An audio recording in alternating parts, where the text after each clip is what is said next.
Boa tarde a todos. Estamos aqui no nosso encontro do PIBID, da Unirio, do dia 14 de julho. São 1h11.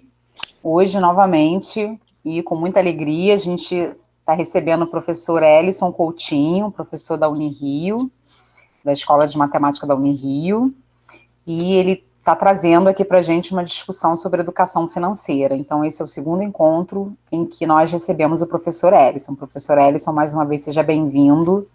Mais uma vez, muito obrigada pela sua participação aqui no PIBID.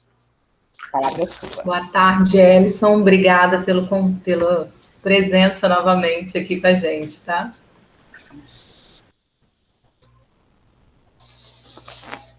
Acho que ele travou, né? Não. Travado? Tá meio travado o meu áudio? Parou, voltou. A sua imagem estava um pouco travada também, Ellison. Deu uma travadinha, mas foi muito rápida. Eu vou fazer o seguinte, eu vou mudar de rede aqui, eu vou rotear meu celular e vou pro celular, meu Wi-Fi ele tá ficando meio... Travou de novo, né? Bom, então, deixa eu só pôr ele para carregar aqui, que senão ele acaba a bateria rápido aqui. Bom, então a ideia, a Aline tinha pedido para eu fazer uma atividade com vocês hoje, então eu pensei numa atividade onde a gente fosse fazer uns cálculos de compra à vista e compra a prazo. Tá? Então eu queria primeiro fazer um bate-papo aqui com vocês, falar um pouco sobre publicidade, enfim, mostrar um negócio curioso que eu encontrei quando eu estava estudando essas coisas de publicidade. E eu vou falar um pouquinho de matemática financeira, só para colocar vocês no mesmo pé que eu, e aí a gente faz essa atividade, certo? Então deixa eu compartilhar minha tela aqui com vocês.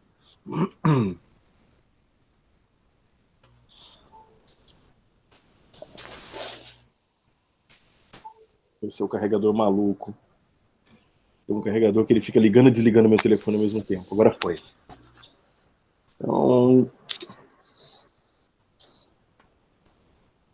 deixa eu ver como é que fica isso daqui no Prezi. Eu vou tentar fazer a apresentação no Prezi para vocês. Deve demorar um pouquinho, porque acho que ela está um pouco pesada.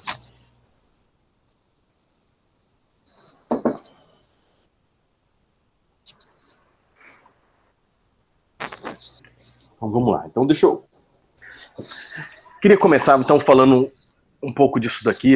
Eu já havia falado um pouco na minha fala da semana passada, essa coisa do surgimento do capitalismo de consumo. E de novo, eu não estou fazendo uma crítica ao capitalismo, e com isso, se você está criticando o capitalismo, então quer dizer que você está abraçando o socialismo. Não tem nada disso. Eu estou só querendo dizer que é o seguinte, olha, me parece algo óbvio que uma vez que você tem uma produção que é muito grande, ali, estou falando mais ou menos ali do século XIX, você vem com uma produção em massa, é preciso que as pessoas consumam em massa. E as pessoas não consumiam em massa, porque certas necessidades não existiam ainda. Eu acho essa frase de Marx, eu acho que isso está lá no Capital, eu acho uma frase fantástica. Ele fala que a mercadoria ela deve satisfazer alguma necessidade humana, ou do estômago ou da fantasia. E como a do estômago é limitada, né? Então, se o capitalismo quisesse crescer, ele deveria mirar a fantasia. Né? E é um pouco isso que acontece. Né? Eles, de certa forma, acabam mirando muito mais a fantasia em torno dos produtos que os produtos em si. Né? Então, aqui, só para mostrar ali, alguns autores eles acabam pontuando mais ou menos 1880 como o surgimento do capitalismo de consumo. E junto com essa produção em massa e o surgimento da marca, né, não havia marca até então, os produtos eram vendidos a granel.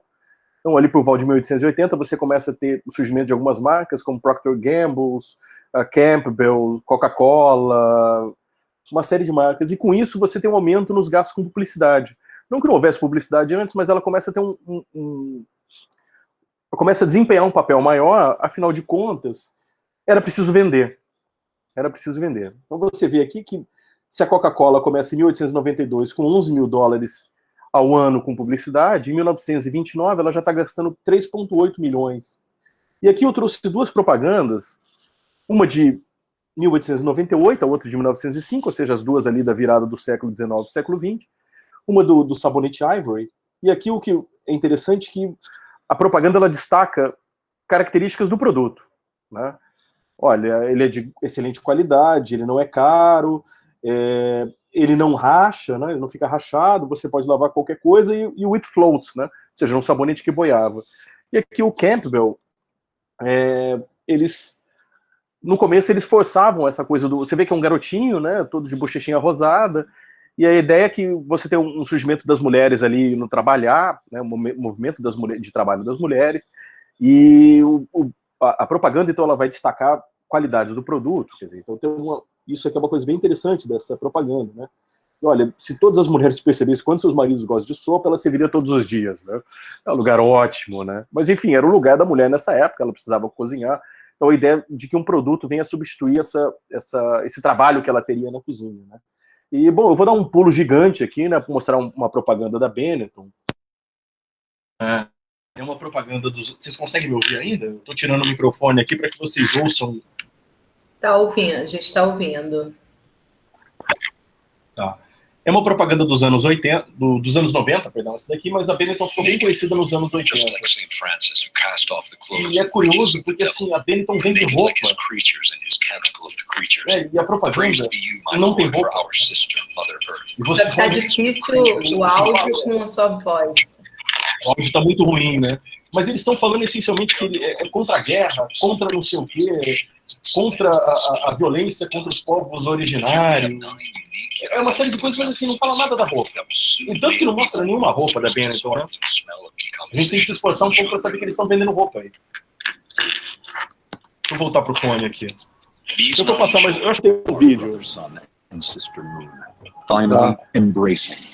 E tá picando bastante, né? Mas a ideia era isso, era mostrar a vocês que, como que muda isso, né? E, bom, uma coisa... O próximo... Esse cara aqui, eu não sei se tá aparecendo aquelas coisas ali embaixo. Né? Esse sujeito, o Edward Bernays, eu acho que se ele... Opa, eu tirei o fone, né? Esse sujeito aqui é o Edward Bernays. Acho que eu chamei ele de influencer, porque se ele tivesse vivo hoje, eu acho que ele estaria lá no Instagram, teria muitos seguidores e estaria influenciando muita gente, né? Ele foi o cara que inventou as relações públicas, ele levou, já existia propaganda, é evidente, né? Existia propaganda nazista, né? Mas ele acaba criando esse nome Relações Públicas justamente porque havia essa aversão ali, nesse início do século XX, com o nome propaganda, né? E o que ele queria fazer é tentar associar os bens de consumo a desejos inconscientes. Esse cara aqui, não à toa, ele é sobrinho do Freud. Eu acho que era Anna Bernays, o nome da esposa do Freud. Ele é sobrinho do Freud por parte da esposa dele, né? E em um momento ele vai a Paris visitar o tio e acaba levando uma caixa de charutos para o tio, e o tio presenteia ele com um livro, né? E ele olha, esse negócio aqui de psicologia das massas, né, parece um negócio interessante, né? E eu acho que eu posso usar isso daqui para vender, né? Se ele está usando isso para mover as massas para alguma coisa, né? Eu estou falando aqui especificamente do Psicologia das Massas e Análise do Eu, do Freud, que é um livro que ele escreve iniciando um diálogo com Gustave Le Bon, né, sobre psicologia das massas. Ele se dá conta que, olha, eu posso usar isso para vender, então ele volta para os Estados Unidos. E lá ele recebe um convite Opa, meu celular começou a falar aqui. Ele recebe um convite do George Hill, que era o presidente de uma empresa que hoje é chamada de Luxstrike, né? Na época era American Tobacco Company. E ele queria que o Edward Bernays desenvolvesse uma campanha para que as mulheres fumassem em público, porque havia um tabu muito grande do consumo de cigarros pelas mulheres em público. Né? Aqui eu trouxe uma imagem de 1851, uma mulher, ela tá com um cigarro na mão, né? Mas você vê que pela pose dela, ela não era essa imagem que ele queria vender, né? Ele queria vender uma imagem que uma mãe de família pudesse fumar em público, né? Essa mulher aqui era uma bailarina exótica, né? E, de novo, isso aqui é 1920, né? Um período que, bom, você tem, por um lado, você tem um movimento assim, os homens vão para a guerra, as mulheres começam a trabalhar, e olha, a partir do momento que eu desempenho o mesmo papel que os homens, eu acho que eu tenho os mesmos direitos que os homens, né? As mulheres começam a lutar pelo movimento de direito ao voto, né? Uma série de lutas. E aí ele procura um psicanalista lá nos Estados Unidos, o Abraham Brill, e o Brill fala para ele, olha, você deve tentar associar de alguma forma o cigarro com essa questão masculina aí, que a mulher poderia romper, né? E, bom, ele marca um evento, o Bernays marca esse evento na Páscoa, no desfile de Páscoa de 29, ele avisa todos os jornalistas, que ele faria um evento com as sufragistas, que eram as mulheres que, enfim, estavam lutando pelo direito ao voto. E quando chega lá nesse local, o Bernet, as mulheres sacam cigarros e isqueiros, aí acendem seus cigarros ali em público, e ele estava dizendo que elas estavam acendendo as tochas da liberdade. Então aqui você tem, aqui eu trouxe duas imagens, né? Essa daqui é Edith Lee, ela está andando aqui com um cigarro na mão, você vê que várias pessoas olhando, né? Não era uma cena comum, e aqui a Nancy Harding com o seu marido. Isso aqui são imagens dessa passeata, desse desfile de Páscoa de 29. E aqui uma reportagem do New York Times, de abril de 29, falando desse gesto de liberdade que as mulheres realizaram. Bom, pode-se imaginar que depois, enfim, depois disso, o fumar em público deixou de ser um tabu e conseguiu-se que a American Tobacco expandisse as suas vendas. Então, o que eu quero, com essa breve fala aqui, dizer, né, enfim, que a propaganda ela tem um único objetivo, né, que é aumentar as vendas. Não tem outro objetivo que não esse. Né? E nessa brincadeira, eles acabam mentindo um pouco pra gente. Né? Eu resolvi chamar isso de uma pequena mentirinha. Né? E eu chamei de pequena mentirinha a coisa do cartão de crédito com cashback. Né? E eu tenho um cartão de crédito que me dá cashback. Eu tinha um outro cartão de crédito, que eu não pago tarifa, e aí a corretora, onde eu tenho conta, falou, olha, você não quer ter um cartão de crédito com cashback? Tudo que você gastar, eu te dou 1% de volta. Eu falei, eu acho ótimo isso. Né? Eu vou ganhar dinheiro. E aí eu parei para pensar no seguinte, olha, quem está pagando por esse cashback? Quem está pagando? E aí eu pensei no seguinte, olha, todo final de semana, e eu comecei a passar a usar o cartão de crédito para tudo, afinal de contas tem cashback, né? E quando eu chego lá para comprar, eu coloquei ele comprando mangas, né? Porque eu comecei a pensar nisso quando eu fui comprar manga, né? Eu vou lá comprar manga na feira, e se eu passo o cartão eu vou pagar com dinheiro, é a mesma coisa, né? Mas não deveria ser a mesma coisa, né? Porque tem custos. Tem um custo nisso, né? Então, como é que funciona essa brincadeira de eu chegar lá na feira e passar meu cartão de crédito? Bom, quando eu passo o meu cartão de crédito, tem vários atores ali envolvidos, né? Bom, tem eu, que estou ali passando o cartão, tem o feirante, né? E quando eu passo ali na maquininha dele, o banco adquirente, que é o Stone, Cielo, Rede, enfim, ele recebe um aviso ali que eu estou tentando fazer uma compra ali com aquele sujeito. Então ele faz a divisão ali, né? Se é Master, acho que o começa com 4, o Visa começa com 5, depende do cartão. Ele pega e manda para a rede do cartão. Olha, o Ellison está tentando fazer um pagamento aqui. A rede do cartão pega e manda para o banco emissor, né? Lá para minha corretora. Olha, toma que o filho é teu. E aí, paga ou não paga? Aí ele fala, não, pode pagar, porque o Ellison tem crédito. E é ele que está tomando o risco de crédito, né? O banco emissor está tomando o risco de crédito. Então, tem um custo envolvido, né? Nessa transação. E... bom, quem está pagando por essa transação? Quem está pagando por esse custo? Né? Assim, não há serviço gratuito, ninguém vai prestar serviço gratuitamente aqui. Né? Então eu coloquei que dessas duas vias aqui, do valor à vista e do valor a pago, né? Valor à vista e valor a prazo, como eles não estão me dando diferença no valor, né? Para mim esse custo ele cai para o comerciante que paga esse custo de usar o cartão de crédito. Só que na hora que ele não faz diferença para mim, se eu vou pagar no cartão de crédito ou vou pagar no dinheiro, isso significa, na minha cabeça, que ele colocou no custo de venda dele o custo do pagamento do cartão de crédito. Digamos que a empresa cobre 2% do comerciante para ele efetuar uma compra no cartão de crédito. Olha, ele já vai embutir esse valor no preço do produto. Afinal de contas, ele não está... E no final, olha... acho que 3 mangas eu pago R$10 na feira. Acho que é isso. Acho que é isso, né? 1% de R$10 é muito pouco, né? É muito pouco. 1% é 10 centavos. Então, você acha que ele vai fazer uma diferença ali? Olha, é 9,90 ou R$10? Não, bota R$10 tudo. Então, no final das contas, eu acho que quem está pagando sou eu. Então, assim, a corretora, o banco emissor, ele quer que eu use o cartão de crédito. Ele vai receber a maior parte desse dinheiro e ele está dividindo comigo, porque ele fala, olha, eu prefiro que você use o cartão. Eu vou ganhar um pouco, mas eu vou ganhar. Né? Então essa acho que é a primeira mentira que me contaram, né? Que existe um cashback, que alguém vai me dar dinheiro. Não, ninguém vai me dar dinheiro. Eles vão devolver parte do dinheiro que eu estou pagando. Então eu estou pagando meu cashback. Né? Então a outra coisa que eu acho que é uma mentira é isso aqui. O 10 vezes sem juros. Não existe 10 vezes sem juros. E eu achei ótima essa propaganda aqui, né? Que o publicitário, ele tentou fazer um trocadilho, mas ele foi honesto, né? Que ele fala 10 vezes sem juros para você não pensar 2 vezes. O trocadilho é ótimo, né? Mas é isso, né? Porque nessa hora você não está vendo o preço do produto, você está olhando se a parcela cabe no teu bolso. E o que é mais importante, você não está vendo o quanto você está pagando de juros ali. Para mim, sempre tem juros. Sempre tem juros. O preço do produto é o preço à vista. Então, se alguém chega para mim e fala assim, olha, é tanto para comprar à vista, mas você pode parcelar em 10 vezes sem juros. Esse valor à vista.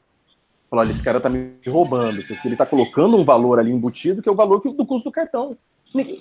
Aline, você me emprestaria 100 mil reais para eu te devolver em 10 vezes de 10 mil? Sem juros nenhum, assim?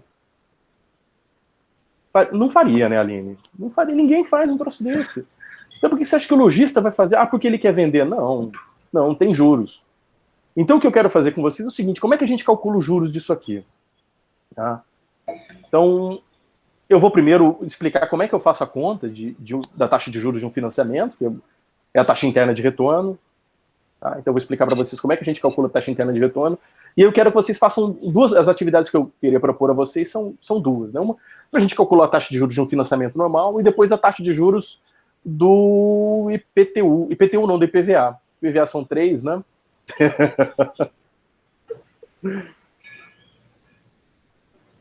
E o que acontece? Quando a prefeitura chega para mim e fala assim, olha, você pode pagar o prefeitura, o governo do estado, você pode pagar o seu IPVA em 3 vezes, ou senão eu te dou 3% de desconto à vista.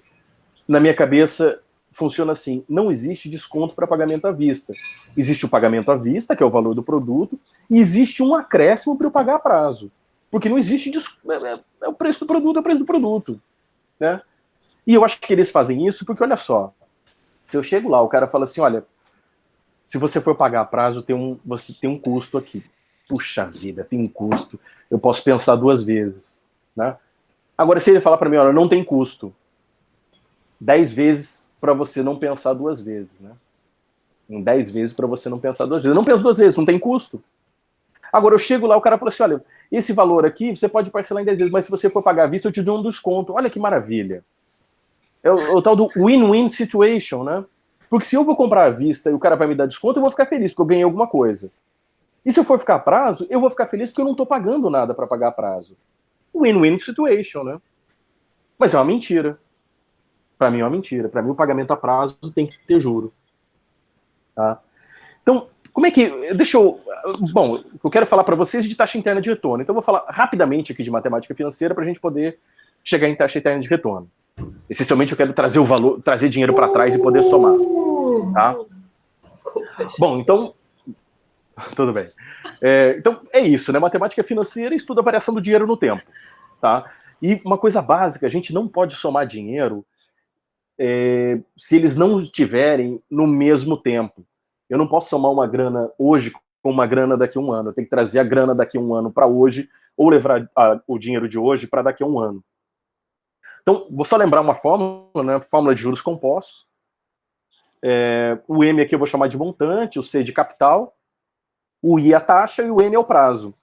Lembrando que taxa e prazo devem concordar na unidade de tempo, né? Se a taxa tiver o ano, o prazo aqui tem que ser dado ao ano. Se a taxa tiver o mês, o prazo aqui tem que ser dado ao mês, e assim por diante, né? Então, é uma fórmula com 4 entradas. Se eu te der 3, você encontra a quarta. Né? Então, só que eu vou fazer um exemplo específico. O exemplo específico eu quero saber qual é o capital que eu quero aplicar 2,5% ao mês durante um ano para ter 3.500 daqui a um ano. Tá?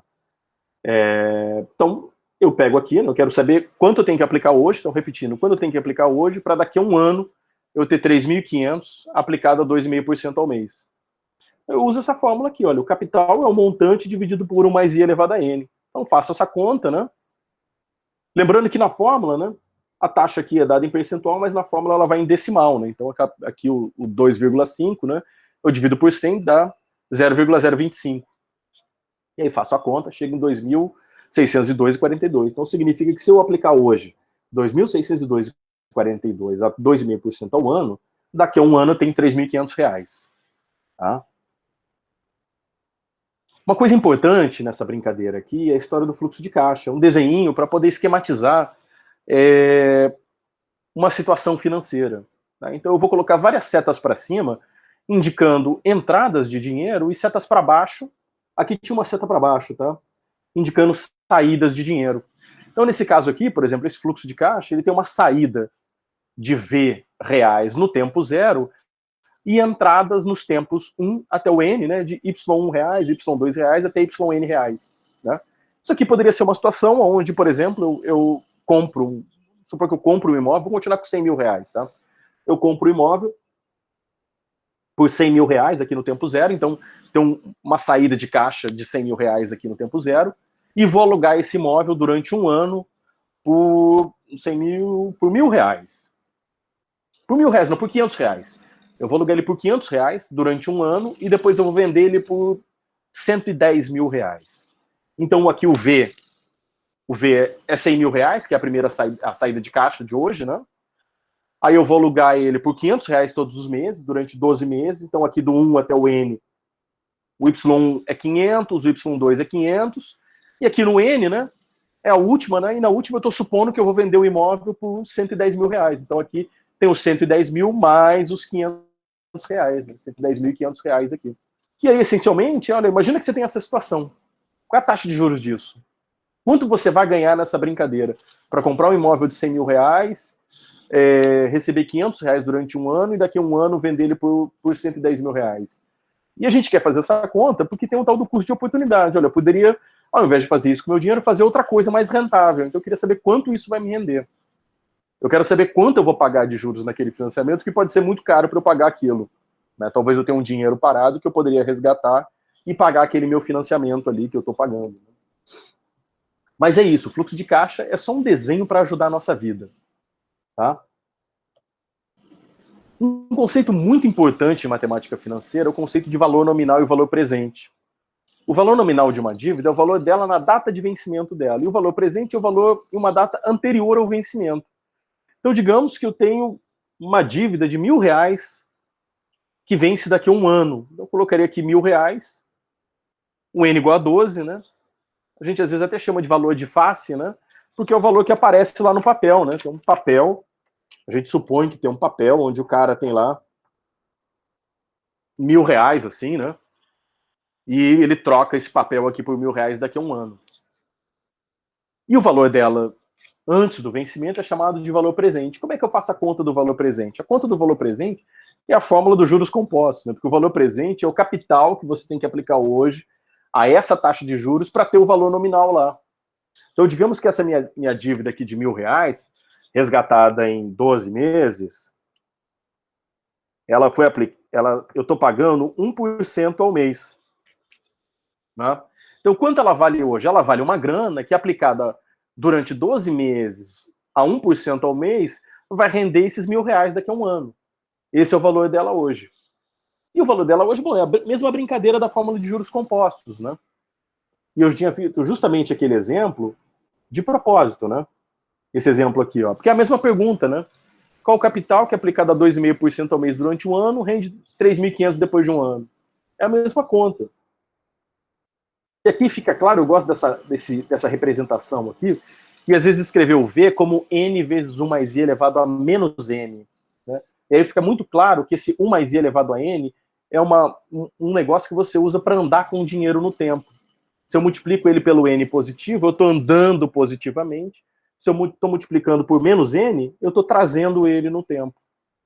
Né? Então, esse 1 mais I elevado a N ou menos N serve para você andar no sentido positivo ou negativo do tempo aqui. Tá? Então, deixa eu ver uns exemplos aqui. Então, eu tenho uma dívida. Imagina que o sujeito tem uma dívida de 10 mil que vence em 3 meses. E a dívida foi contraída a uma taxa de 1,5% ao mês. Qual o valor dela hoje? Você traz esse valor ao tempo presente, né? Então, trago os 10 mil a 1,5% ao mês, 3 meses.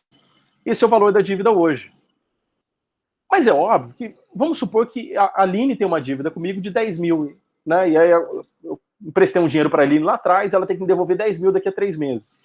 E a taxa foi de 1,5% ao mês. A Aline fala, olha, eu quero pagar a dívida hoje. Eu cobraria da Aline hoje, sei lá, R$9.600. Eu vou querer um pouco a mais, né? Ela quer antecipar o pagamento, eu não tenho nada a ver com isso, eu quero ganhar mais. Menos eu não vou ganhar. menos do que isso aqui, ó. Me dá 9.400 aí. Não. Né? Porque com 9.400 a 1,5% ao mês, eu não tenho 10 mil daqui a 3 meses. Eu quero os 10 mil daqui a 3 meses. Para ter 10 mil daqui a 3 meses, eu tenho que ter no mínimo 9.563,17. Esse é o valor mínimo. Então, por isso que quando você vai antecipar uma parcela dessas, né? Eu tenho um financiamento, tenho uma parcela do carro lá daqui a 5 anos, eu quero pagar ela hoje. Às vezes o banco aceita que você pague ela hoje, né? Mas ele não vai usar a mesma taxa, né? Ele vai usar uma outra taxa para trazer para o dia de hoje. Porque tem que ser vantajoso para ele, né? Senão fica do jeito que tá e você me paga lá na frente. Ellison. Diga. Você já calculou algum desconto de loja? Já, desconto de loja não, mas eu calculo às vezes desconto assim. O cara fala que eu posso pagar tanto. À vista. Isso eu sempre faço essas contas. Esses descontos sempre é menor do que o valor presente? Não, eu faço essas contas porque, assim, às vezes o valor do financiamento é muito alto. Muito alto. Por exemplo, eu fui ver um negócio de um carro outro dia. Tinha um carro lá, agora as montadoras estão com uma história assim, você paga 60% do imóvel, aí você fica, do imóvel não, do automóvel, você fica pagando durante 5 anos uma merrequinha e paga um saldo final. Mais ou menos como se fosse um sistema onde você vai pagando basicamente um aluguel ali o resto da vida, depois você paga. Só que eles não dizem quanto é a taxa de financiamento. E eu fui ver, é maior do que o CDC, que é o crédito direto ao consumidor, o crédito que você pega para comprar carro no banco. Sim. E aí eu falei assim, qual é a vantagem, assim? Porque imagino que esse seja leasing, né? Não é o financiamento. O financiamento, o carro fica no meu nome. Leasing, o carro fica no nome do banco. É chatinho, porque no final você tem que fazer a transferência pro teu nome, então tem uns custos ali. E o leasing é mais interessante pro banco, porque o carro é do banco, não é teu, né? Então para ele tomar é mais fácil.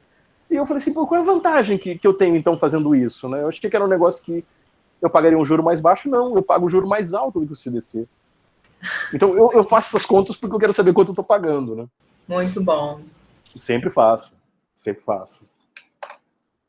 E é por isso que eu tô fazendo essa conta aqui, porque eu acho que é uma conta importante que as pessoas façam para saber quanto estão pagando de verdade. E eu comecei a fazer essas contas justamente por conta do IPVA. Que quando se fala em 3% de desconto para o pagamento do IPVA, as pessoas falam, 3% é nada. Mas quando você vai ver esse valor ao mês, esse valor é muito alto. Mas aí as pessoas não entendem que tem um financiamento embutido no IPVA. Mas aí eu tenho essa minha visão de que existe um financiamento no IPVA. Né?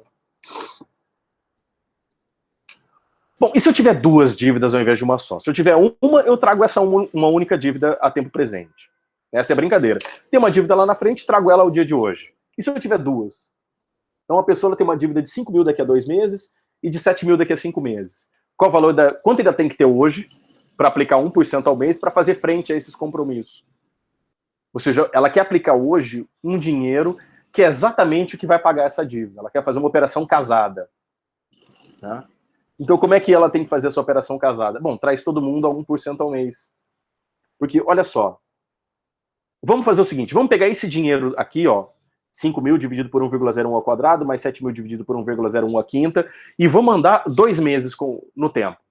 Andar 2 meses no tempo é multiplicar por 1 mais 0,1 ao quadrado. Quando multiplicar por 1 mais... É a fórmula de juros compostos, né? Você pega o capital, multiplica por 1 mais i elevado a n. O i é 1%, o n é 2, eu quero andar 2 meses, né? Tá, Tomás, depois eu entro nessa.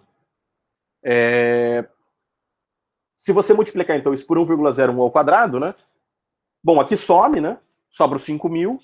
E aqui sobra um 3, né? Bom, sobrou 5 mil. Eu retiro 5 mil e faço o primeiro pagamento. Sobra 7 mil dividido por 1,01 ao cubo. Aí esse cara tá lá no mês 2. Eu tenho que andar mais 3 meses com ele. Então eu multiplico ele por 1,01 ao cubo. Bom, como ele tem um cubo aqui embaixo, eu tô multiplicando ele por um cubo, vai morrer, sobra só os 7 mil. Aí eu faço o último pagamento. Não sobra nada. Então, se eu tiver 2 capitais, eu tenho 2 dívidas, uma de 5 mil daqui a 2 meses e outra de 7 mil daqui a 5 meses. A taxa é a mesma. Qual é o valor dela hoje? Traz todo mundo usando essa taxa. E soma. Então, o valor presente de uma sequência de capitais é a soma dos valores presentes de cada um desses capitais. Uma sequência é isso, é você ter mais de uma entrada ou mais de uma saída de caixa.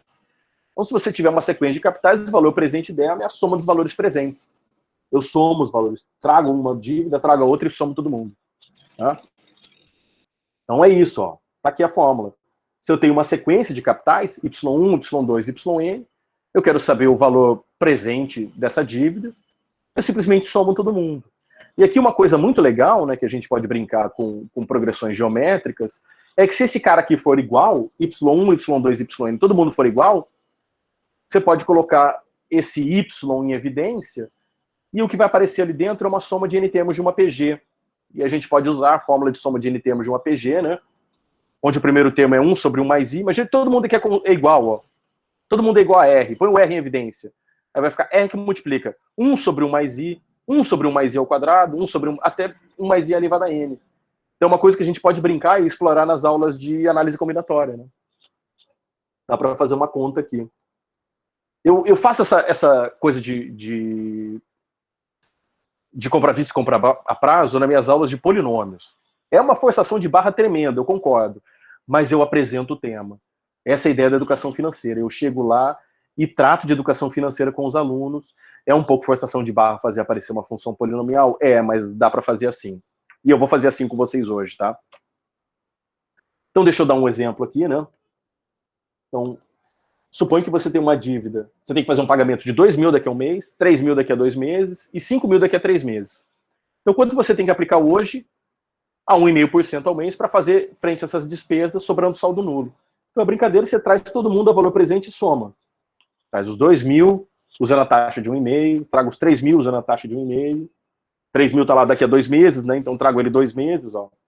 Trazendo ele 2 meses. Os 5 mil está daqui a 3 meses, então trago ele 3 meses.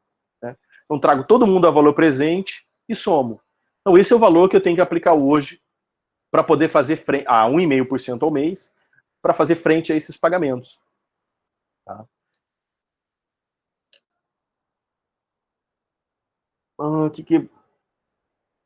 Acho que aqui eu estou falando o que é a taxa interna de retorno. Né? Deixa eu só ver se é isso aqui que eu vou falar. Só um segundo. Não. Eu voltei no mesmo lugar, né?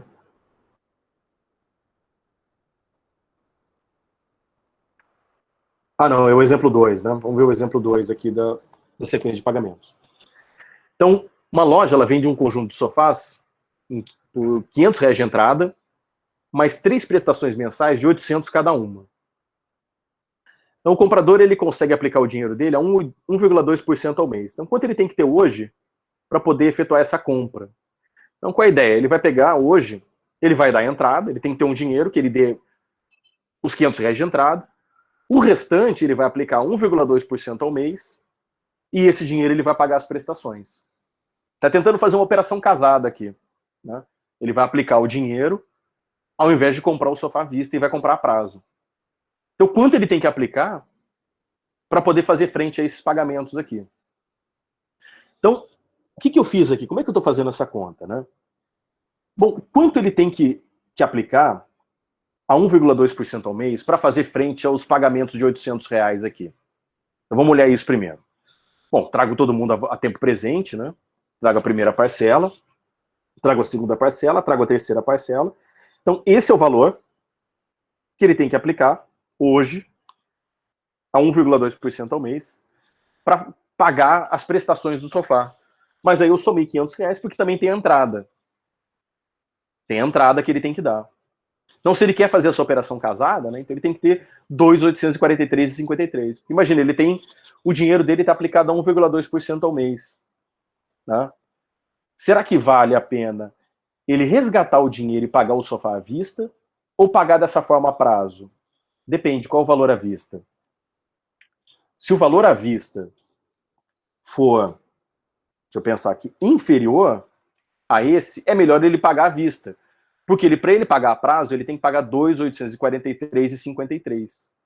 Se o valor à vista fosse superior a isso, é melhor ele deixar o dinheiro dele lá. Então, essa é uma conta que eu faço com frequência. Eu tenho dinheiro guardado, o que é melhor? Eu comprar isso à vista ou deixar o dinheiro lá guardado e com juros eu ir pagando a prazo? Né? E aí depende do valor das taxas envolvidas, né? Quanto eu estou ganhando e quanto eu vou estar pagando, né? Desde que seja uma operação onde eu estou ganhando mais do que eu estou pagando, eu pago a prazo.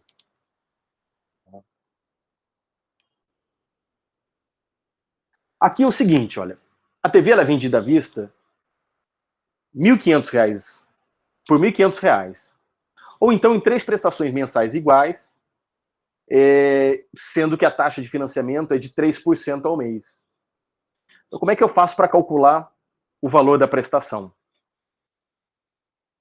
Então, aqui a loja ela ganha 3% ao mês. Pois é. Isso é uma sacanagem. Às vezes eles falam de prestações fixas e...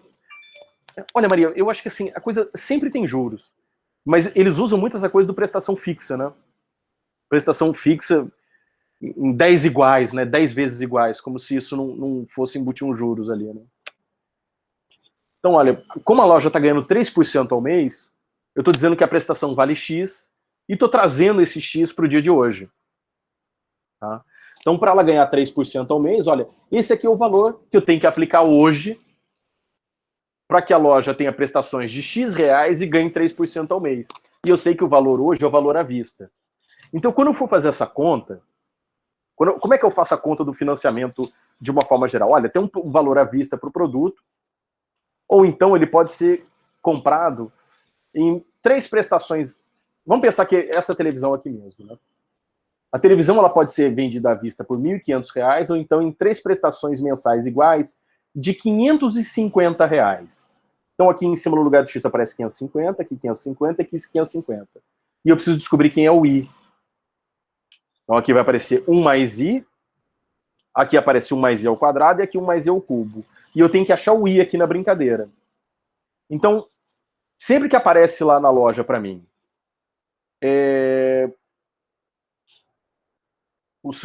a televisão custa R$ 1.500 em 3 de 500, certo? Ou então você faz um Pix de 1.480. Esse é o valor da televisão, 1.480.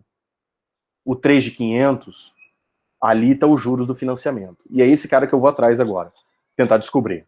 Então a gente vai tentar olhar para essa expressão aqui. Vocês estão entendendo, né? E eu quero que vocês achem o I dessa expressão. Não, o saque é financiamento grande, é justamente o contrário, Márcia. O saque é sistema de amortização constante. É o sistema de financiamento que é usado para financiamentos muito longos, financiamento de imóveis.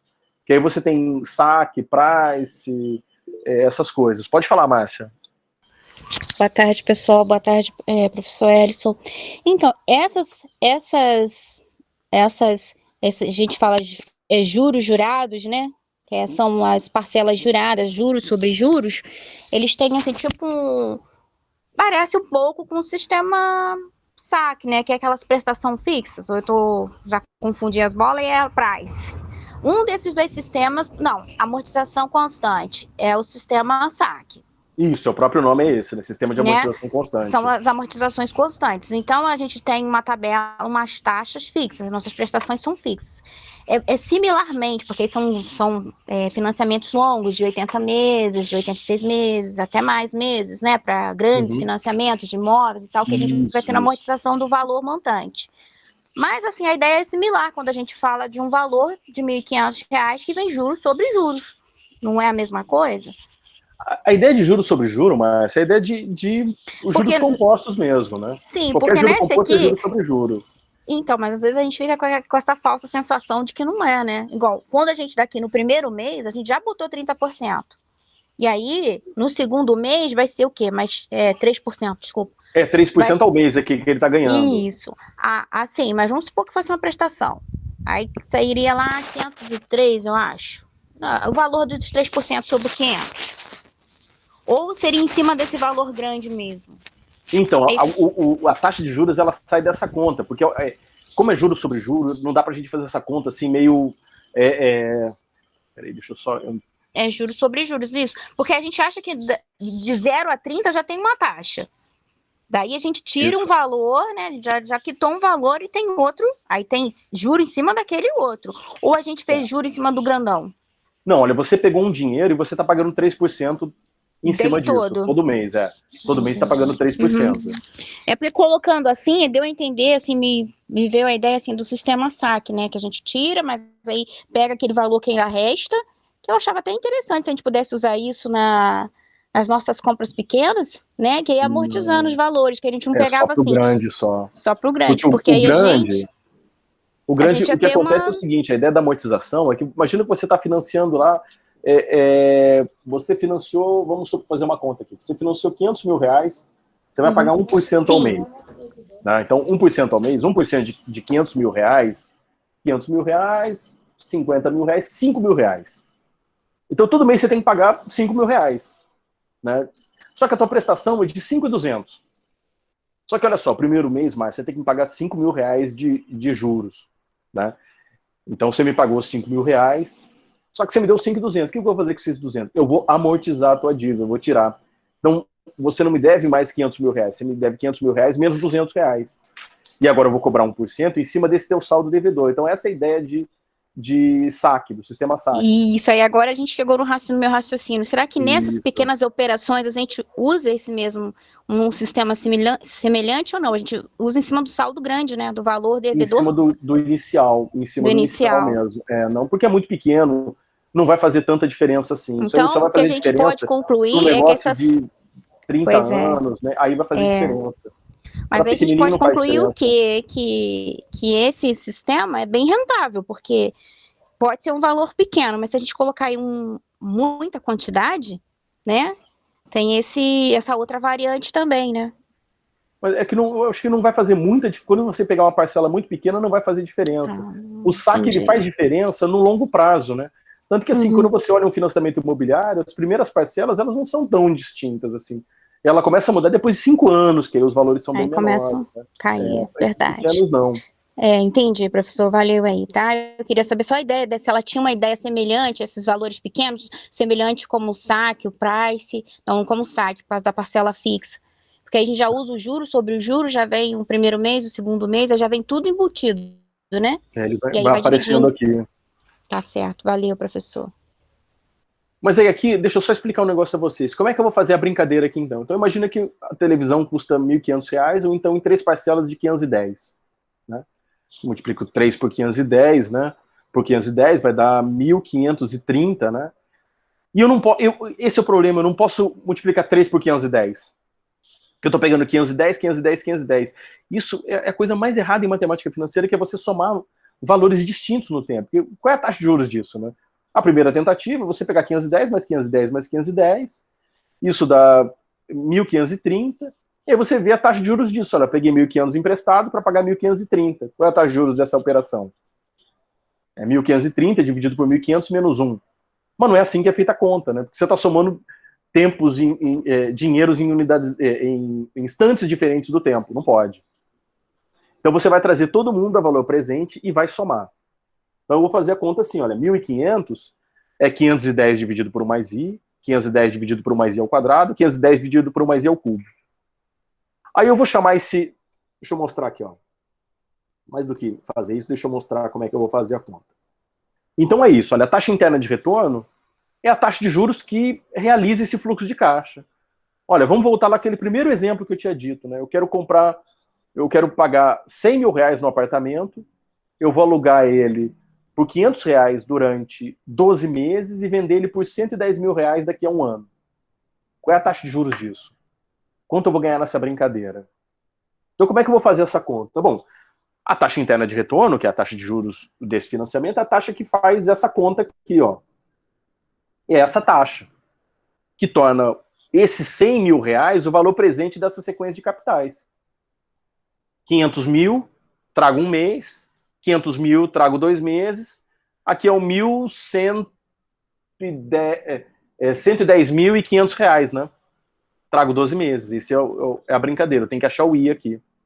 Aí o que eu faço é chamar de x1 mais i, só para facilitar a nossa vida. Tá? Então aqui fica o y1 dividido por x, aqui é 1 mais i ao quadrado, né? Então vai ficar x ao quadrado, até o x elevado a n. Aí eu vou multiplicar todo mundo por x elevado a n. Então, multiplicando todo mundo por x elevado a n, o yn aqui vai sumir, né? Aqui vai ficar x elevado a n menos 1, aqui fica x elevado a n menos 2, aqui no VP vai ficar x elevado a n, e esse cara aqui some, né? Então, o que eu acabo gerando é uma função polinomial na variável x. E o zero, o que eu estou procurando dessa função polinomial, o lugar onde isso aqui é igual a zero, né? Então, se eu achar o zero dessa função polinomial, eu acho a taxa de juros que eu estou procurando. A taxa de juros é o zero mais 1, menos 1, né? O zero menos 1. Olha, Ellison, você forçou a barra aí agora. Vou até desligar aqui, vou sair da reunião, porque você forçou, você devia fazer a conta aqui, ó. Com função racional. É verdade, eu deveria fazer funções racionais, seria mais legal e mais honesto. E eu faço a conta aqui, porque aqui eu consigo provar até que o zero é único aqui. É uma função crescente e tal, e eu mostro que o zero é único. Aqui é um polinômio de grau n, podia ter n raízes. Como é que você mostra agora que a taxa de juros é única, Ellison? Olha, enrolei a beça, pode ter duas raízes aqui, mas só vai ter uma que vai dar certo. A outra vai dar um número negativo. Então funciona fazer a conta desse jeito. Então a gente vai fazer a conta assim, vamos pegar um financiamento e vamos gerar essa função polinomial. Aí quando a gente tiver a função polinomial, a gente pode ir para o GeoGebra. E aí a gente plota o gráfico da função polinomial e pede o zero dela. Pronto, a gente tem a taxa de juros do financiamento. Deixa eu mostrar um exemplo aqui, ó. Então vamos imaginar essa seguinte situação aqui, ó. Eu vou comprar. Vamos imaginar que isso aqui é dado em milhões, né? Eu vou fazer um investimento de 40 milhões na minha empresa, aqui no tempo zero, e eu espero com isso ter um retorno de 15 milhões no primeiro ano, 20 milhões no segundo ano e 20 milhões no terceiro ano. Qual é a taxa de retorno disso? Quanto eu vou ganhar para fazer essa brincadeira? É vantajoso ou não é? Então eu vou escrever aquela expressão, olha, 40, trago todo mundo a valor presente igual ao valor atual dessa brincadeira. Então eu igualo 40 ao 15 dividido por 1 mais i, mais 20 dividido por 1 mais i ao quadrado, 20 dividido por 1 mais i ao cubo. Né? Aqui, ó. Trouxe todo mundo a valor presente. E somei. Aí eu vou chamar de x 1 mais i. E vou multiplicar todo mundo por x ao cubo. Né? Quando eu multiplicando por x ao cubo, eu tenho essa expressão, passo todo mundo por um lado, eu tenho essa função de grau 3 aqui. Se eu tiver essa função de grau 3, eu posso ir lá no GeoGebra. Olha, eu fiz o desenho aqui, né, dessa função, 4x ao cubo, menos 15x ao quadrado, menos 20x menos 20. E eu peço para o GeoGebra, venho aqui nesses 3 pontinhos, peço os pontos especiais, ela me dá a raiz, né? Então a raiz é 1,1687. Esse é o x, né, a raiz, né? O x é 1 mais i, então significa que o i é x menos 1. Então o i é 0,1687. Multiplico por 100, a taxa de juros disso é 16,87 ao ano. Olha, 16,87 ao ano é uma taxa razoável. Eu faço aquele investimento. Uma boa grana, 16 ao ano.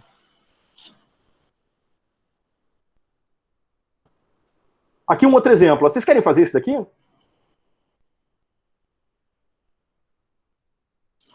Querem tentar fazer esse?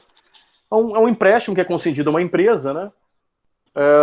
Nessas condições, a empresa está pedindo 970 milhões para pagar 250 milhões no primeiro ano, 350 no segundo, 450 no terceiro. Tá? Qual é a taxa de juros disso? Não precisa fazer a conta em milhões, pode fazer com 970 mesmo, porque no final das contas você vai cortar os zeros, né? Não tem problema. É um sinal de igual, né? Você poderia cortar zeros ali, não tem problema. Então, vamos começar com esse daqui do banco, oferecendo um empréstimo para uma empresa, né, e a gente calcula a taxa de juros disso. E todo e qualquer financiamento que eu olho, qualquer coisa, compra a prazo, qualquer coisa, eu faço essa conta antes. Sempre faço essa conta. Faço conta do padeiro também, aquela uma que a gente soma todo mundo, né? 250 mais 350 mais 450, e aí, olha, é esse o tanto que eu estou emprestando, quer dizer, esse é o tanto que eu vou pagar, peguei 970, e faço uma dividido pela outra menos 1. É a conta que eu consigo fazer ela de cabeça. Mas é muito do padeiro, porque ela é muito distante. Eu vou fazer a conta aqui do padeiro, aqui, eu vou mostrar para vocês. Quão distante é da conta anual. Professor, pode dizer. O Jamboard, de repente, pode ser interessante, não? Sabe o que é? Não, aquela sei. lousa interativa que tem aqui no Meet. Nunca usei, cara. Ela é bem legalzinha para esse tipo de coisa. Você consegue compartilhar, Tomás? Sim, posso fazer. Com todo mundo, para todo mundo mexer, ou só como é que vai ser? Não, Pode compartilhar então, Tomás. Caramba, como é que... Peraí, seria legal colocar o problema lá, né? Pelo menos essa imagenzinha do problema. Ah, Tomás está falando para o pessoal apresentar o que fez, é isso, Tomás? Eu não entendi. Para que o do Jamboard? Eu acabei de abrir aqui, não sei se vocês estão conseguindo ver. Para resolver Não. o problema, né? É para resolver o problema, né, Tomás? Não entendi, porque ele sugeriu para o Ellison, eu não entendi por quê. É porque, teoricamente, acho que eu poderia mostrar um negócio aqui, ficaria uma lousa interativa e todo mundo... Isso. Por exemplo, a Michelle já entrou. A Flávia acabou de entrar, tá todo mundo entrando.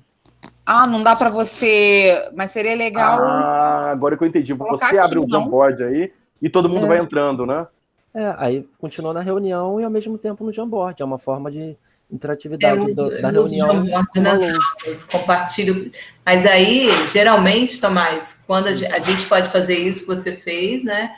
Mas quando o professor entra, Ellison, e você pode, se você compartilhar, você já compartilha com todo mundo da sala, automaticamente. Agora tem esse recurso. Deixa eu ver. Porque eu tentei entrar, parece que eu tinha que... Só que não foi você que abriu a sala, foi a gente, né?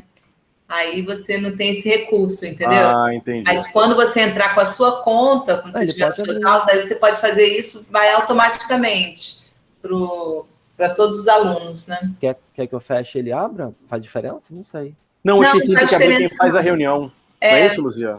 Não, então, se você abre a sala, se você é o professor da sala, você pode compartilhar, quando você abrir, já compartilha automaticamente. Se você não é professor, tem que fazer igual o Tomás falou, né? Abrir um arquivo lá, um Jamboard, e aí compartilhar com todo mundo o link, né? Como ele fez aí. Deixa eu ver se eu tô tentando entrar aqui. Só entrar no dele, nesse link que ele colocou. Ele disse que eu tenho que solicitar um acesso. Ah, então você não deixou disponível, né? Para mim foi. Para mim também foi. Não é quem tem o link? Todo mundo que tem o link? Eu cliquei naquele link ali que ele criou. Isso. Não sei se o Tomás deixou aberto ou se colocou os e-mails, né? Porque se a gente tem a opção de compartilhar com qualquer pessoa com o link, né? O Ellison não é do grupo, né? Não. Você pode compartilhar com qualquer pessoa que abrir o link, entendeu? Você tem essa opção. Então, Tomás, você vai lá no seu Jamboard e compartilha com qualquer pessoa com o link. Aí você abre para qualquer um que clicar no link. Ó, eu fiz isso, vê se deu certo. Não, o Tomás já colocou outro link aí. Entra nesse, Ellison. Mudou, então? É outro quadro? Ele deve ter aberto. Não, é o mesmo. Agora eu entrei. Só agora eu que entrei. agora ele liberou acesso. Tá.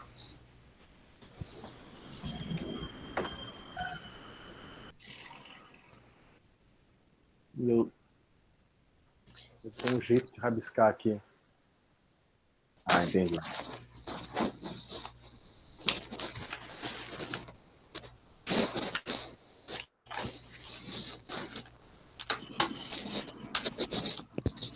E aí?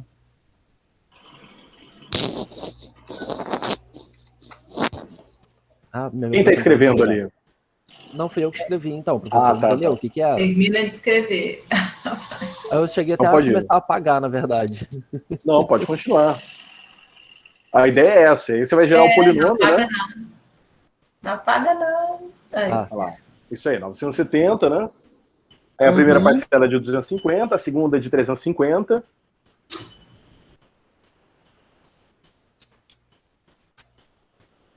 É isso aí. E a última é de 450. Deixa eu testar se a minha mesa funciona aqui. Aí a gente vai chamar x de 1 mais i. Isso. E aí você vai multiplicar todo mundo aí por x ao cubo, né? Porque a ideia é você poder produzir um polinômio, né?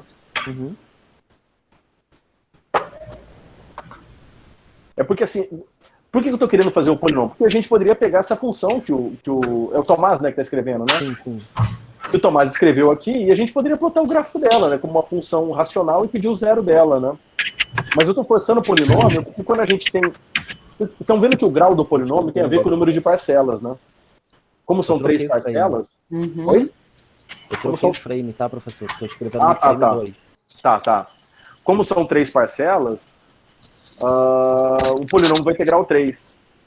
E aí eu acabo fazendo essa coisa do polinômio para gerar polinômios de grau 2 e o sujeito pode usar Bhaskara. Porque, assim, os polinômios legais da vida real, eles têm grau muito alto, né? O celular você divide em 10 vezes, né? Às vezes você divide um negócio em 18 vezes. Aí o polinômio vai ter grau 18. É meio chato de fazer à mão. É um pouquinho chato só, né, Luzia, de fazer à mão. Só um pouquinho. Mas uma entrada e mais duas, né? Uma entrada e mais duas, esse dá polinômio de grau 2, né? Aí você passa todo mundo para um lado só, né? Você já está passando... Ah, não, você está multiplicando pelo x ao cubo, né?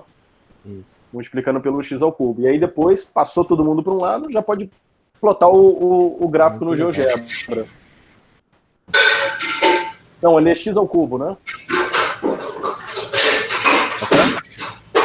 É que você colocou 970 ao cubo ali, é 970x ao cubo, né? Tá aí o polinômio que você tem que achar o zero, né? É embaixo ali, ó. Sim, 970. sim. Perdão, certo. Esse é o polinômio que você tem que achar o zero dele, né? Isso. Então, uma forma é jogar ele como função polinomial no GeoGebra e pedir para ela achar o zero dele.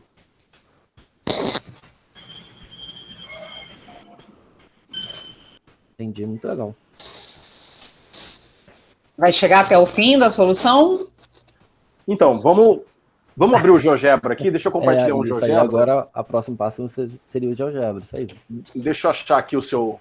Então tá aqui o GeoGebra, eu vou colocar o polinômio que eu tô enxergando. 970x ao cubo. 970x ao cubo. 70x ao cubo. Menos 250x ao quadrado.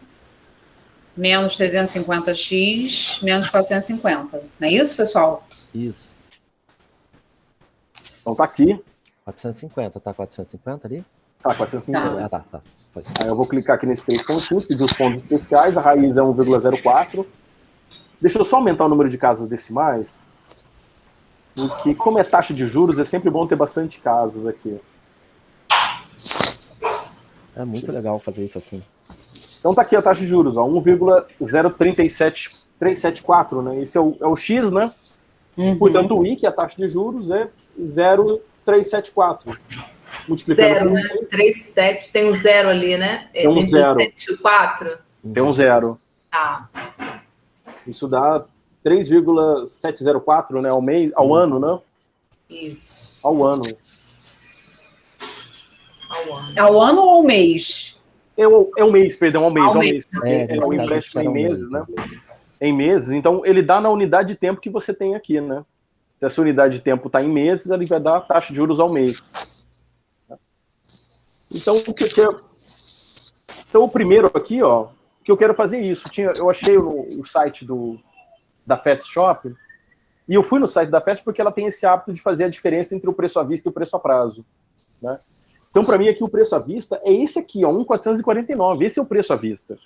Não é esse 2.399. É o menor valor possível. E é o preço do produto. É o preço do produto, esse daqui. Esse daqui é o preço mais caro, óbvio, porque eu tenho que pagar mais caro por financiar um produto. E no caso da festa, ela até faz a diferença, né? Eu cortei o anúncio, mas o anúncio aqui embaixo tinha taxa de juros, né? Mas ao lado desse anúncio, havia um outro anúncio de loja terceira, né? Eles fazendo como a festa como marketplace, né? Vendendo de uma loja terceira, onde não havia diferença entre o valor à vista e o valor a prazo. E aí é uma coisa estranha, né? Quando não tem diferença, me acende um sinal de alerta, ou para ter alguma coisa esquisita. Mas aí aqui eu queria só que vocês calculassem esse financiamento. Aí é aquela coisa, uma taxa de juros grande, quer dizer, é um valor grande, né? Um polinômio de grau alto, né?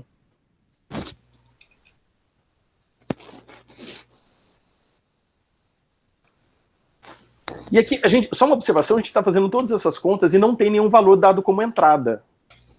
Tá? Então, na minha cabeça, como funciona isso daqui na minha cabeça? O telefone custa 1.549. se eu não tenho 1.549, alguém vai me emprestar 1.549 hoje para eu comprar esse telefone, que a única possibilidade de eu sair da loja é entregando ao lojista R$ 1.549. Imagina que eu tenho que dar alguma coisa como entrada. Se eu tiver que dar alguma coisa como entrada, significa que eu estou emprestando R$ 1.549 menos o valor da entrada. Eu estou emprestando o dinheiro que eu não tenho, né? Se eu tenho que dar a entrada de R$ 300, significa que eu tenho R$ 300 e me falta 1.249 e alguém está me emprestando para eu financiar. Mas aqui não tem entrada, aqui a conta é mais simples, né? Eu tenho só os pagamentos de 137,54.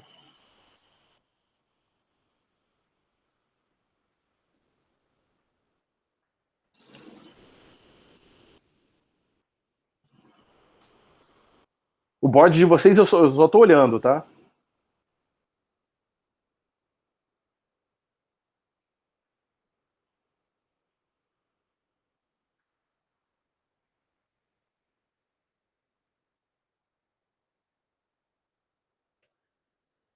Olha, o Tomás ficou falando, ele achou bem legal esse jeito de calcular a taxa interna de retorno e tal, mas eu preciso confessar uma coisa a vocês.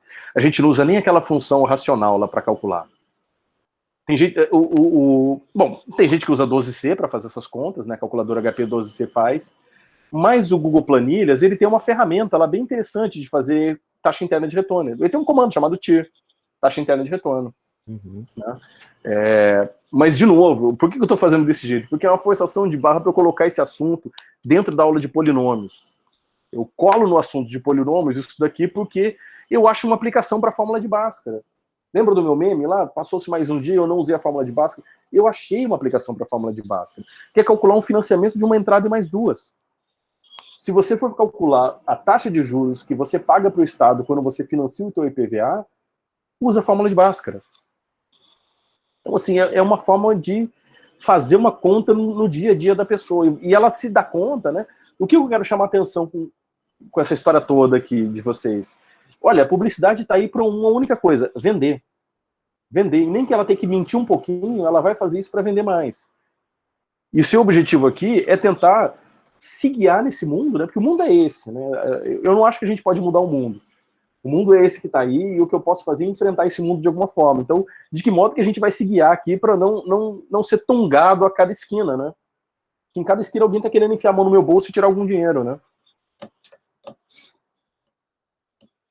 Então, deixa eu só mostrar aqui para vocês como é que a gente faz a conta da taxa interna de retorno no Google Planilhas. Deixa eu abrir aqui uma planilha. Eu tenho que ir lá para o meu Drive, né? Eu vou deixar vocês fazendo a conta aqui enquanto eu vou abrindo meu Drive aqui. Vocês fazendo a conta como função polinomial mesmo. Professor, qual era a parcela mesmo? Que na hora que eu escrever... Perdão, eu cortei aqui, né? As parcelas são de 137,54. 137,54, tá. Isso. São 12 vezes, né? Isso, Valeu. e a vista é 1.549. Esqueci que eu precisava deixar o... É muito ruim essa coisa do Meet, que ele não permite que eu envie um print para vocês, uma imagem, né? Mas, professor, só fazer um parênteses aqui, eu acho interessante essas demonstrações com essas funções, essas equações polinomiais, como o senhor está fazendo, porque antes da gente ir lá para o TIR direto, é interessante a gente saber, né, de onde veio esse TIR, o que é esse, o que está por trás dessa conta, porque na verdade é uma conta complexa pra caramba. Então, né, todas as formas a gente tem que fazer essas verificações. Essa, então, acho que é uma das que a gente mais ainda tem que ver realmente na mão um pouquinho para criar aquela sensibilidade do que está fazendo, né? Eu gosto bastante da conta porque, enfim, é uma conta que eu acho uma aplicação para polinômios, uma aplicação boa até. Forcei a barra, é verdade, confesso. Forcei a barra, mas aplica, né? Faz uma aplicação legal aqui de polinômio. Ó, deixa eu só mostrar aqui como é que a gente faz aqui no... Vamos pegar aquele exemplo anterior.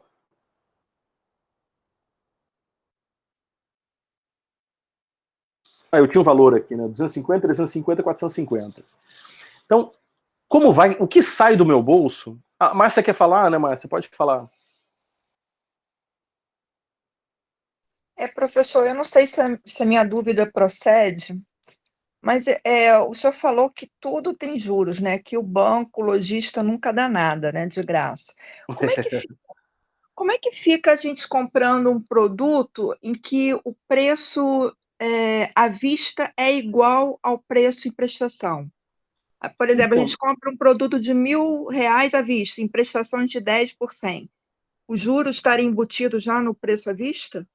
Então, Márcia, assim, eu vejo dessa forma, porque, olha, existe um custo para ele pagar em 10 vezes, seja porque ele está fazendo um financiamento, e todo qualquer financiamento tem juros, seja porque ele está pagando com cartão de crédito, e isso tem um custo, né? Então, assim, se ele não tá, se eu for pagar em dinheiro cash para ele não faz diferença nenhuma, na minha cabeça eu penso, olha, ele colocou todos os custos aqui no produto já. Agora, se tem diferença, não, aí eu vou pagar à vista, né? Óbvio. Agora, se ele coloca desse jeito, aí eu vou pro meu cartão de cashback, né? Eu vou pagar em 10 vezes e vou usar o meu cartão de cashback.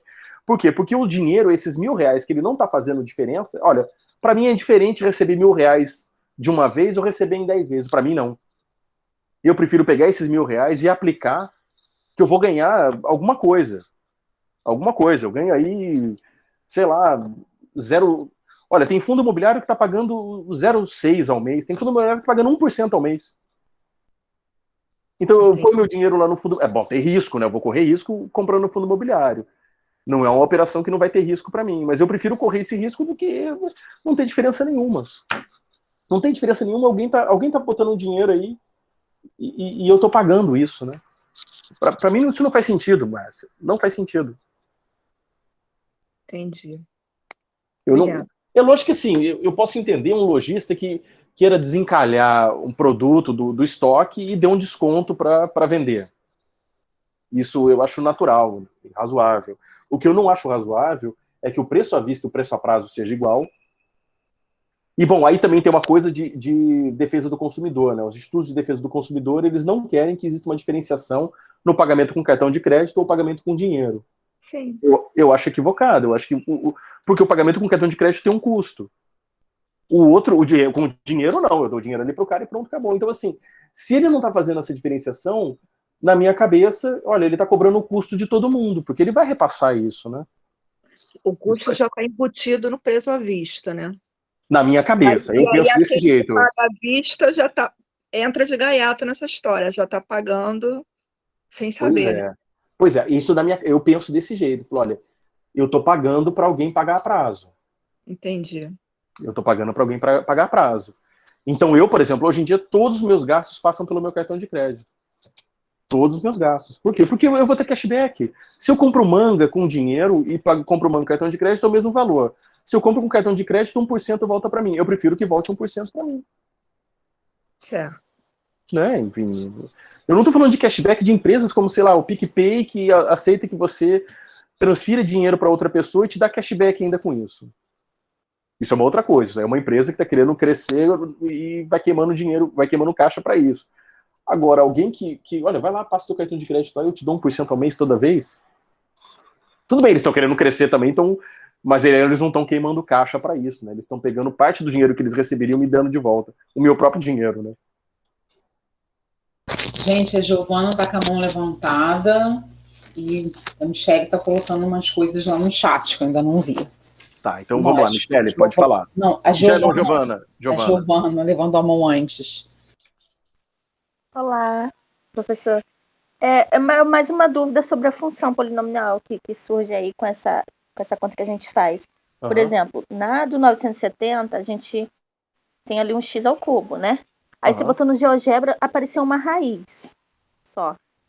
Essa conta que você fez pra gente colocar agora, o x vai ter elevado a 12, certo? Certo. A probabilidade de ter mais de uma raiz positiva tá maior. Como é que a gente faz isso? Então, porque no final das contas, você tem razão, né? Um polinômio de grau 12, se você olha, ele tem que ter no máximo 12 raízes, né? No máximo 12 raízes. Então, puxa vida, e agora? Começa... pega um polinômio Bom, polinômio de grau 3, ele pode ter só uma raiz real, né? Poderia, tudo bem. Poderia ter mais de uma raiz real. Mas o que acontece é que a outra raiz ela vai aparecer negativa. Ou, ainda que tenha duas positivas, a hora que você fizer um menos, ela vai virar um número negativo. Seria uma taxa negativa. acaba parecendo uma só, por incrível que pareça. É porque, no final das contas, aquela função racional que aparece, ela é uma função crescente. Aí a função racional, como ela é crescente, uma hora ela está abaixo do eixo, outra hora ela está acima do eixo, ela vai cortar o eixo num único ponto, que é o zero dela, que é o que a gente está procurando, e ela vai embora depois, porque ela é crescente, né? E ali, para eu gerar o polinômio, eu não mudei muita coisa, só multipliquei por x, então geraria no máximo mais um lugar onde ela poderia ser igual a zero, né? Mas não dá problema, porque seria o zero. Dá certo a conta. Ah, ótimo, essa era a minha dúvida só. Obrigada. A Michelle disse-lhe o seguinte, ela trabalha numa loja virtual de imóveis e ela precisa colocar que o valor em dinheiro é promocional, porque tem diferença entre crédito, débito e a prazo, por conta da defesa do consumidor. Então ela chama o dinheiro de preço promocional, né? Porque tem diferença, tem custos, tem que ter uma diferença, né? Tem que ter uma diferença. Deixa eu mostrar aqui. Diga. Eu acho que isso aí já entrou meio que na cultura nossa. Eu concordo com essa ideia de que o valor já está embutido. Acho que o comércio ele já se programou para vender a prazo. A prazo, né? Todo mundo compra a prazo. Então, está embutido o valor, com certeza. Ele não vai perder nada. Não interessa para ele, já está vamos dizer assim, no modus operandi dele, a cultura do prazo. Então, ele já embutiu. Se ele vender algum à vista pelo mesmo preço, para ele é lucro, muito lucro. Mas ele já está programado para vender a prazo. Eu acho que é essa a ideia que está aí no comércio. E eu não estou criticando o lojista, não, tá? Enfim, ele tem que navegar no mundo que está aí, dado a ele também, né, Guilherme? Porque, assim, ele tem uma margem. Ele não pode apertar a margem dele, porque agora não posso fazer diferença entre o à vista e o a prazo. Ele vai tentar navegar nesse mundo. E a forma que ele arrumou de navegar nesse mundo é essa. Ele aumenta os custos, né? Isso entra como mais um custo. Para estar na concorrência, né? Enfim, tá todo mundo fazendo assim, eu tenho que fazer assim também. Então isso é mais um custo, como água, como luz, como pagamento de funcionário, o pagamento da máquina de cartão. Deixa eu só mostrar a vocês como é que a gente faz isso no Google Planilhas, né? Então, no Google Planilhas, o que sai do meu bolso eu coloco negativo. Mostrar o slide do celular. Ah, sim, peraí.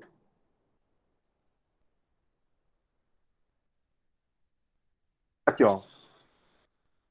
Eu tinha colocado os valores ali no chat, né? 12 de 13754, à vista 1549. Posso voltar lá, Tomás? Valeu. Eu já volto aqui. Então, olha, o que sair do meu bolso eu vou colocar como negativo aqui na planilha. Então aqui, ó. Deixa eu colocar aqui 0, 1. À toa, só pra gente... Então aqui no tempo 0 sai 970 do meu bolso, né?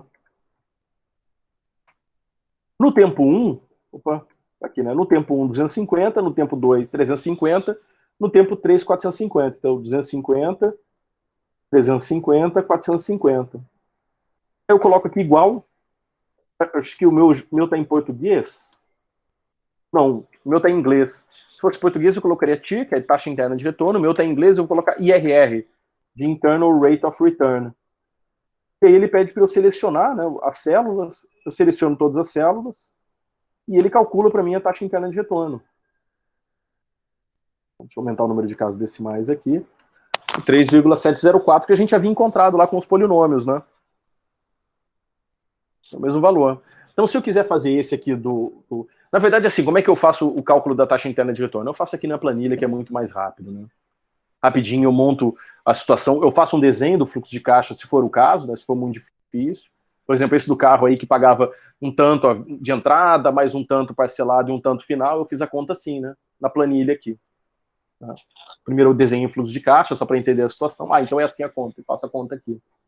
Então, por exemplo, nesse do celular, eu posso fazer como um polinômio também. E assim, depois que você faz uma, duas vezes, né? Você já entendeu que o grau maior aqui do polinômio, né?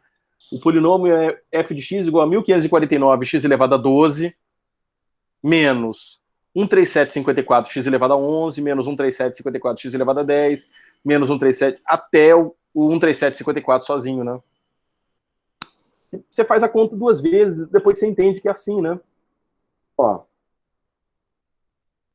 O 970 é o cara que vai aparecer x ao cubo, né? Que eu vou pegar essa expressão e multiplicar todo mundo por x ao cubo. Então, o 970 aparece x ao cubo. O 250, que eu vou trazer ele um mês, ele vai aparecer como x ao quadrado, e aí vão aparecendo as prestações cada vez diminuindo o grau, né? Então, ali no caso, todas as prestações são iguais, né? Então, basta que eu vá diminuindo o grau do polinômio, né? Então, cadê meu polinômio? Aqui, ó. Então, fica o grau maior, o grau 12, é o 1549, né? Então, eu vou desenhar aqui o polinômio, ó. G de x é igual a 1549 x elevado a 12 menos 137,54, né? 137,54, opa, 137,54 x elevado a 11 menos 137,54 x elevado a 10. Muito chato de fazer assim, né? Mas é isso, né? É isso. Eu acho o polinômio, acho o zero dele e vou achar a taxa interna de retorno. Mas eu vou fazer aqui na planilha, tá? Vou fazer na planilha que vai sair mais rápido aqui. Então é 1549. Deixa eu dizer que muita gente aqui é dinheiro, né? E aí as prestações são de 137,54. Né? Aqui é mais fácil que eu posso colocar só que é igual, né? Opa. É igual essa célula aqui, sai arrastando, ele vai entender, né? 1, 3, 4, 5, 6, 7, 8, 9, 10. Estão aqui as 10 parcelas, né? E aí eu calculo a taxa interna de retorno. Só selecionar todas as células e dar um Enter. Isso daqui é uma taxa, né? Opa, acho que eu fiz errado aqui, hein? São 12, né? São 12 parcelas.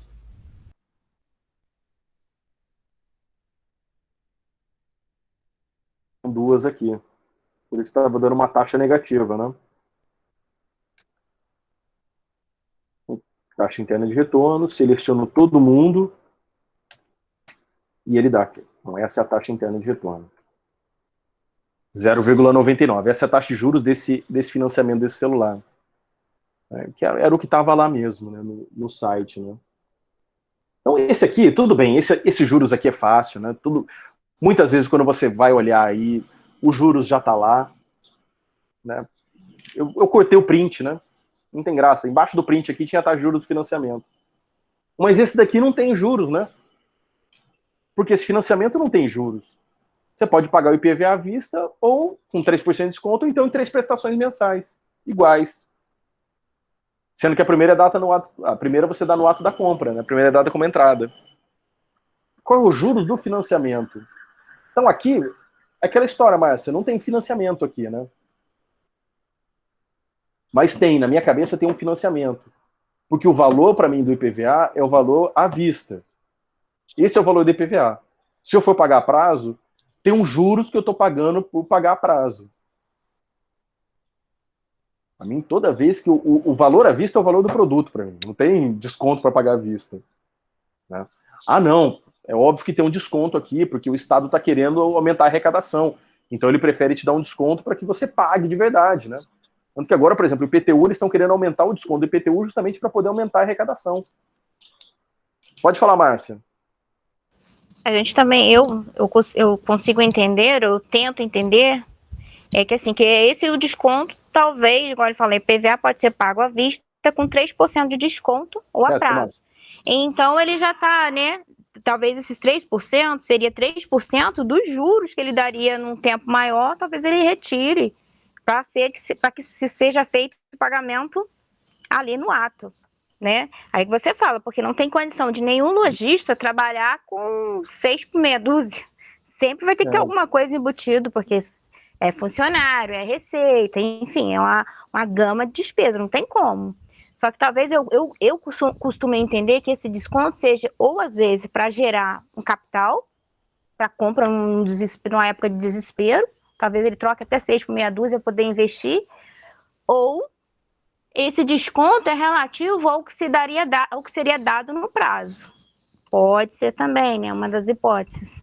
Aí eu costumo pensar e relacionar esses descontos assim, né? Ou por às vezes, uma eventualidade de gerar um capital rápido, né? Para um investimento.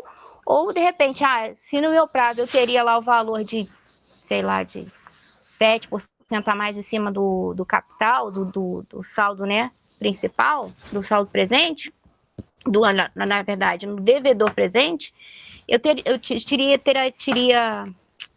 tiraria 3% desse daí e diria que seria um desconto, né? Hipóteses. Mas um lojista grande como Lojas Americanas, por exemplo, você pode ir lá comprar chocolate e ele divide. E eu arrisco que até sem juros, hein? Essa divisão da Lojas Americanas. Mas ele trabalharia trocaria 6 por meia dúzia? Sem lógica isso, não. Eu acho, sem lógica.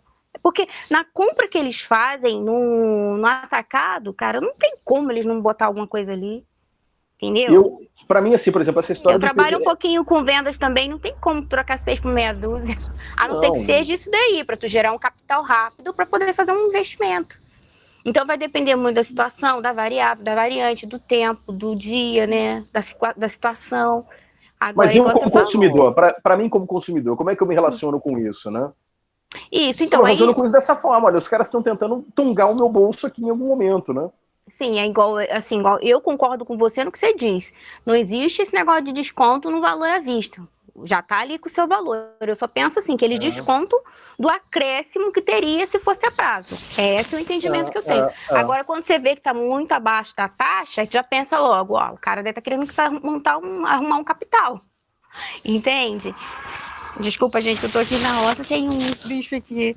Então, vocês estão escutando aí, né? E aí, é nesse entendimento que eu penso, porque não tem como um lojista trabalhar sem ganhar nada. É impossível sobreviver, ninguém trabalha de graça, né? Complicado. Ninguém trabalha de graça. Aí isso eu concordo com você. E, assim, essa do IPVA, o Tomás fez no GeoGebra, né? Fez o polinômio lá, deu 0,99, né? Chegou, porque chega no resultado mesmo, né? Agora, essa do IPVA é interessante, porque às vezes as pessoas têm dinheiro na poupança e deixam o dinheiro lá parado e preferem pagar a prazo o IPVA.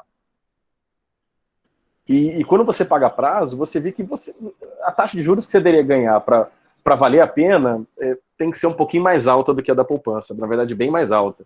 É uma taxa bem generosa, 3% de desconto, na verdade. Mas assim, como é que eu vou fazer essa conta aqui, né?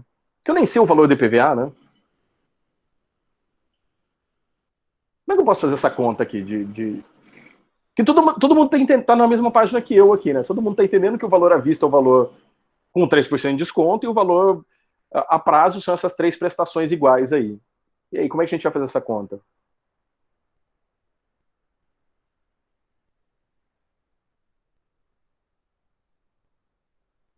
Vamos chutar um valor. Sem saber o valor do IPVA?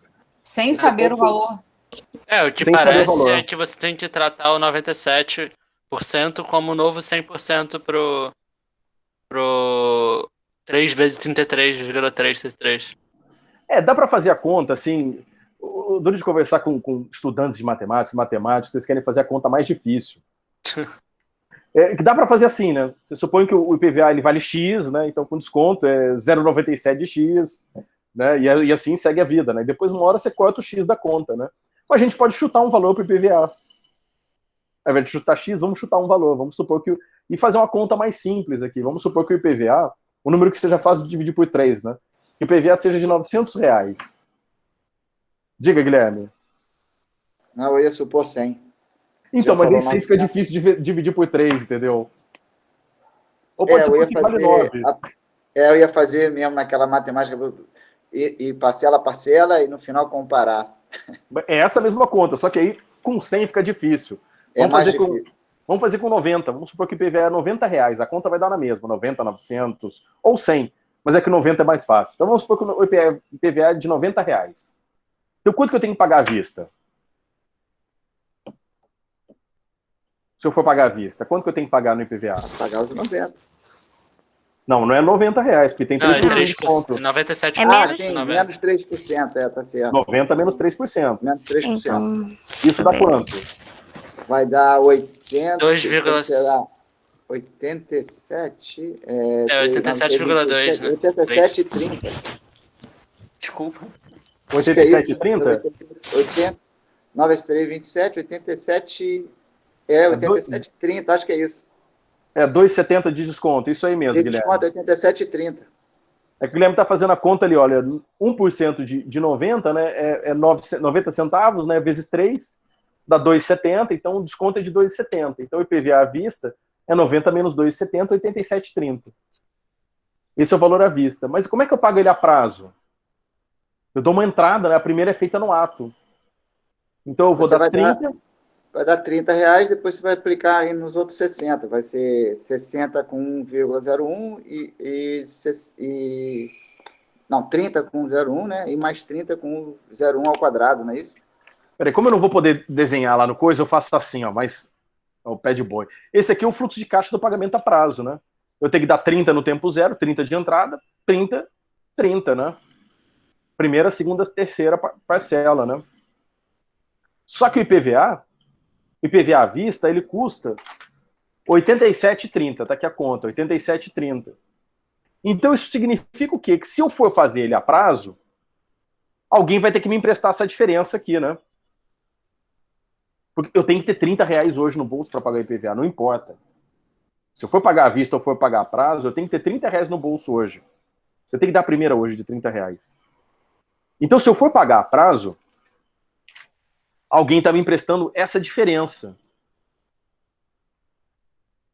Opa, aqui a caneta, né? Eu teria que pagar isso, mas eu só tenho isso. Então alguém está me emprestando essa diferença aqui. R$57,30. Então, como é que funciona aqui na minha cabeça? Se eu for pagar o IPVA a prazo, eu vou pegar a diferença entre o valor à vista e o valor que eu tenho para pagar a primeira parcela, e esse vai ser o valor que eu vou contrair como empréstimo. Por quê? Porque eu tenho que pagar hoje 87,30, não importa. Não importa, eu tenho que dar 87,30 para o Estado hoje, é o valor do meu IPVA. Mas eu não tenho, eu só tenho R$30. Olha, então o Estado diz o seguinte, olha, eu te empresto 57,30 hoje, mas você vai me pagar 30 daqui a um mês e 30 daqui a 2 meses. Quanto que eu estou pagando de juros nisso? Vocês entenderam o jeito que eu estou pensando ou não? Guilherme, Márcia, Giovana, Daniel... No caso, professor, esses 3% seriam diluídos, né? Não, 3% de desconto. Ou eu pago 90, ou eu pago... se eu for pagar hoje, eu pago 87,30. Esse é o valor que eu estou pagando hoje. À vista, mas se a gente fosse financiar, se a gente fosse parcelar em 3 vezes, a gente teria esse valor, o valor de 100%, né? Dividido em 3. Ele não disse que... Ele falou assim, ó, a prazo em 3 parcelas iguais, mas ele não falou mais nada. Então, 3 parcelas iguais. Eu coloquei aqui, ó, 30, 30, 30. Então, mas aí não teria o valor desse desconto, né? Que no caso entraria como um acréscimo. Então, esse desconto, a ideia é a seguinte, esse desconto é aquela velha história, não existe desconto para pagamento à vista. Sim. Existe financiamento para pagamento a prazo. Então, se eu for pagar a prazo, quanto que eu vou pagar de financiamento? Esse seria esses 3%, né? Dividido nesses meses. Mas como é que... Quando eu for fazer a conta, não é eu pegar 3% e dividir por 3. Aí já é outro mais difícil. Porque é juros sobre juros. Então a conta é aquela que a gente estava fazendo lá. Aí a gente tinha que jogar na fórmula para achar a taxa de juros. Exato. A taxa de juros. Tá certo. Mas primeiro tem que entender a situação aqui. Que situação que é? Entendi. Como é que é o fluxo de caixa? Pode falar, Tomás. Então, não sei se vai ajudar a Márcia a entender, mas me corrija até se eu estiver errado, professor.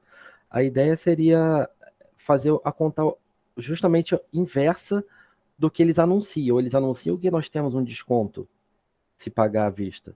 Mas vamos esquecer isso e vamos entender que a realidade é que o preço tem um preço à vista, que é aquele que supostamente teria desconto, mas esquece isso.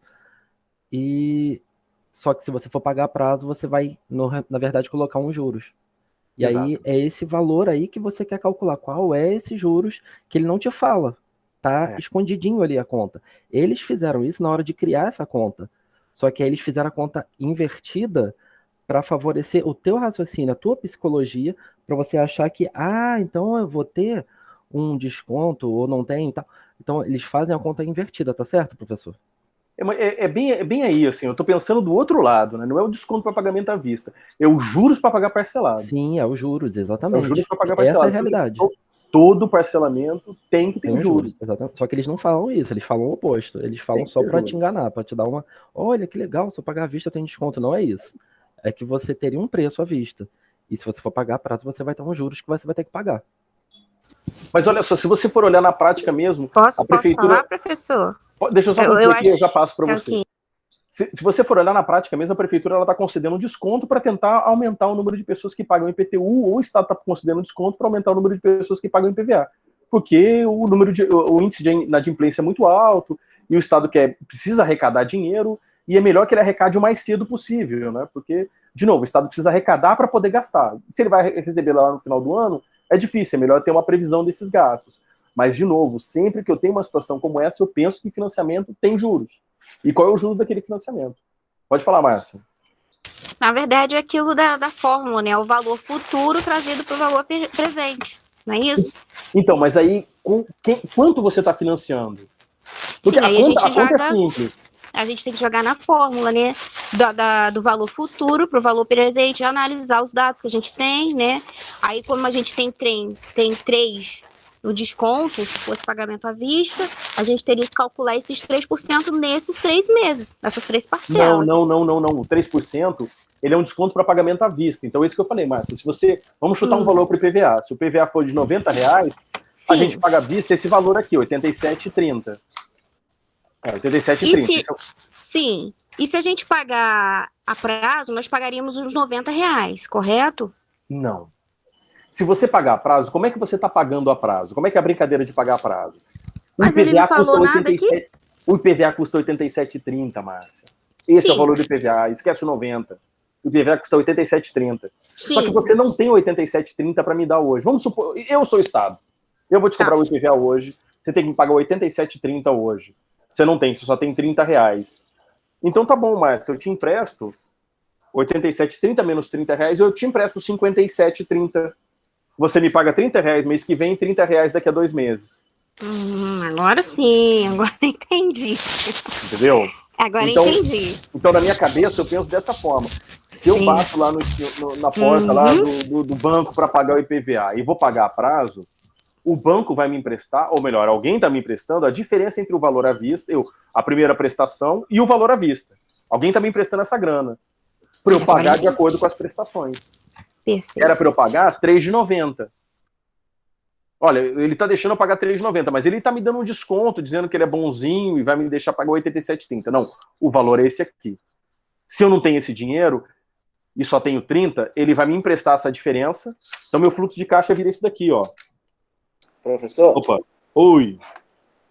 A ideia seria 57,30 vezes 1,03, aí dá um valor, você desconta os 30, aí você pega essa diferença, aplica para 1,03 de novo e vê se chega aos 30?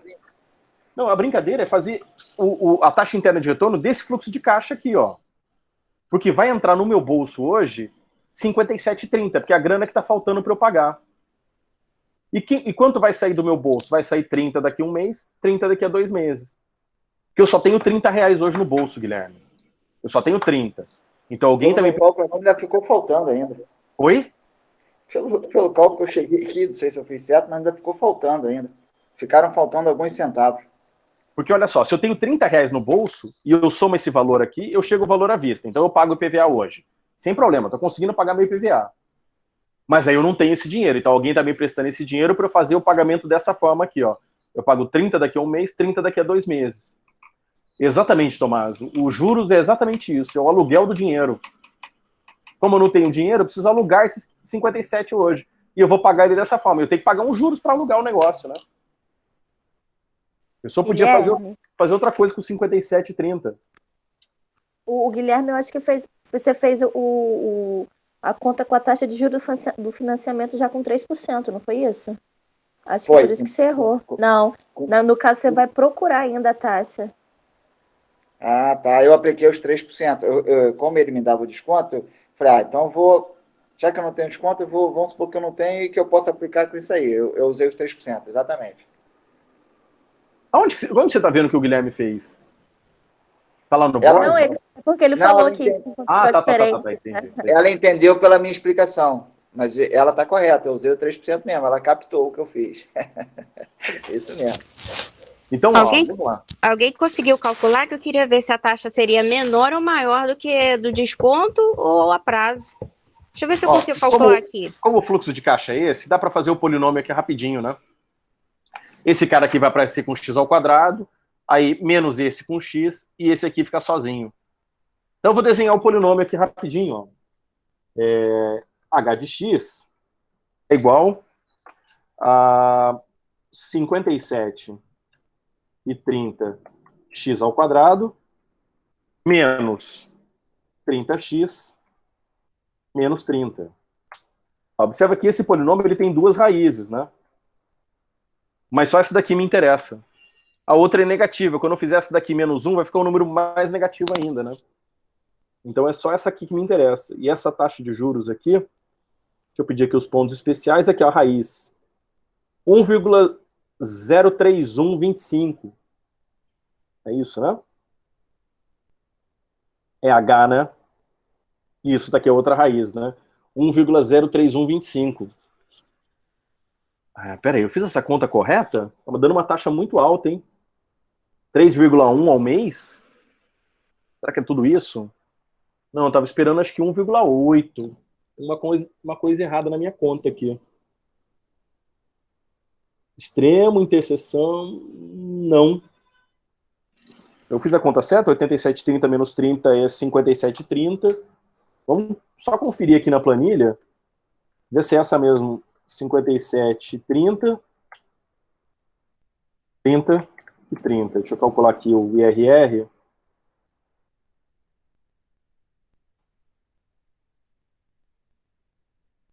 O que houve aqui?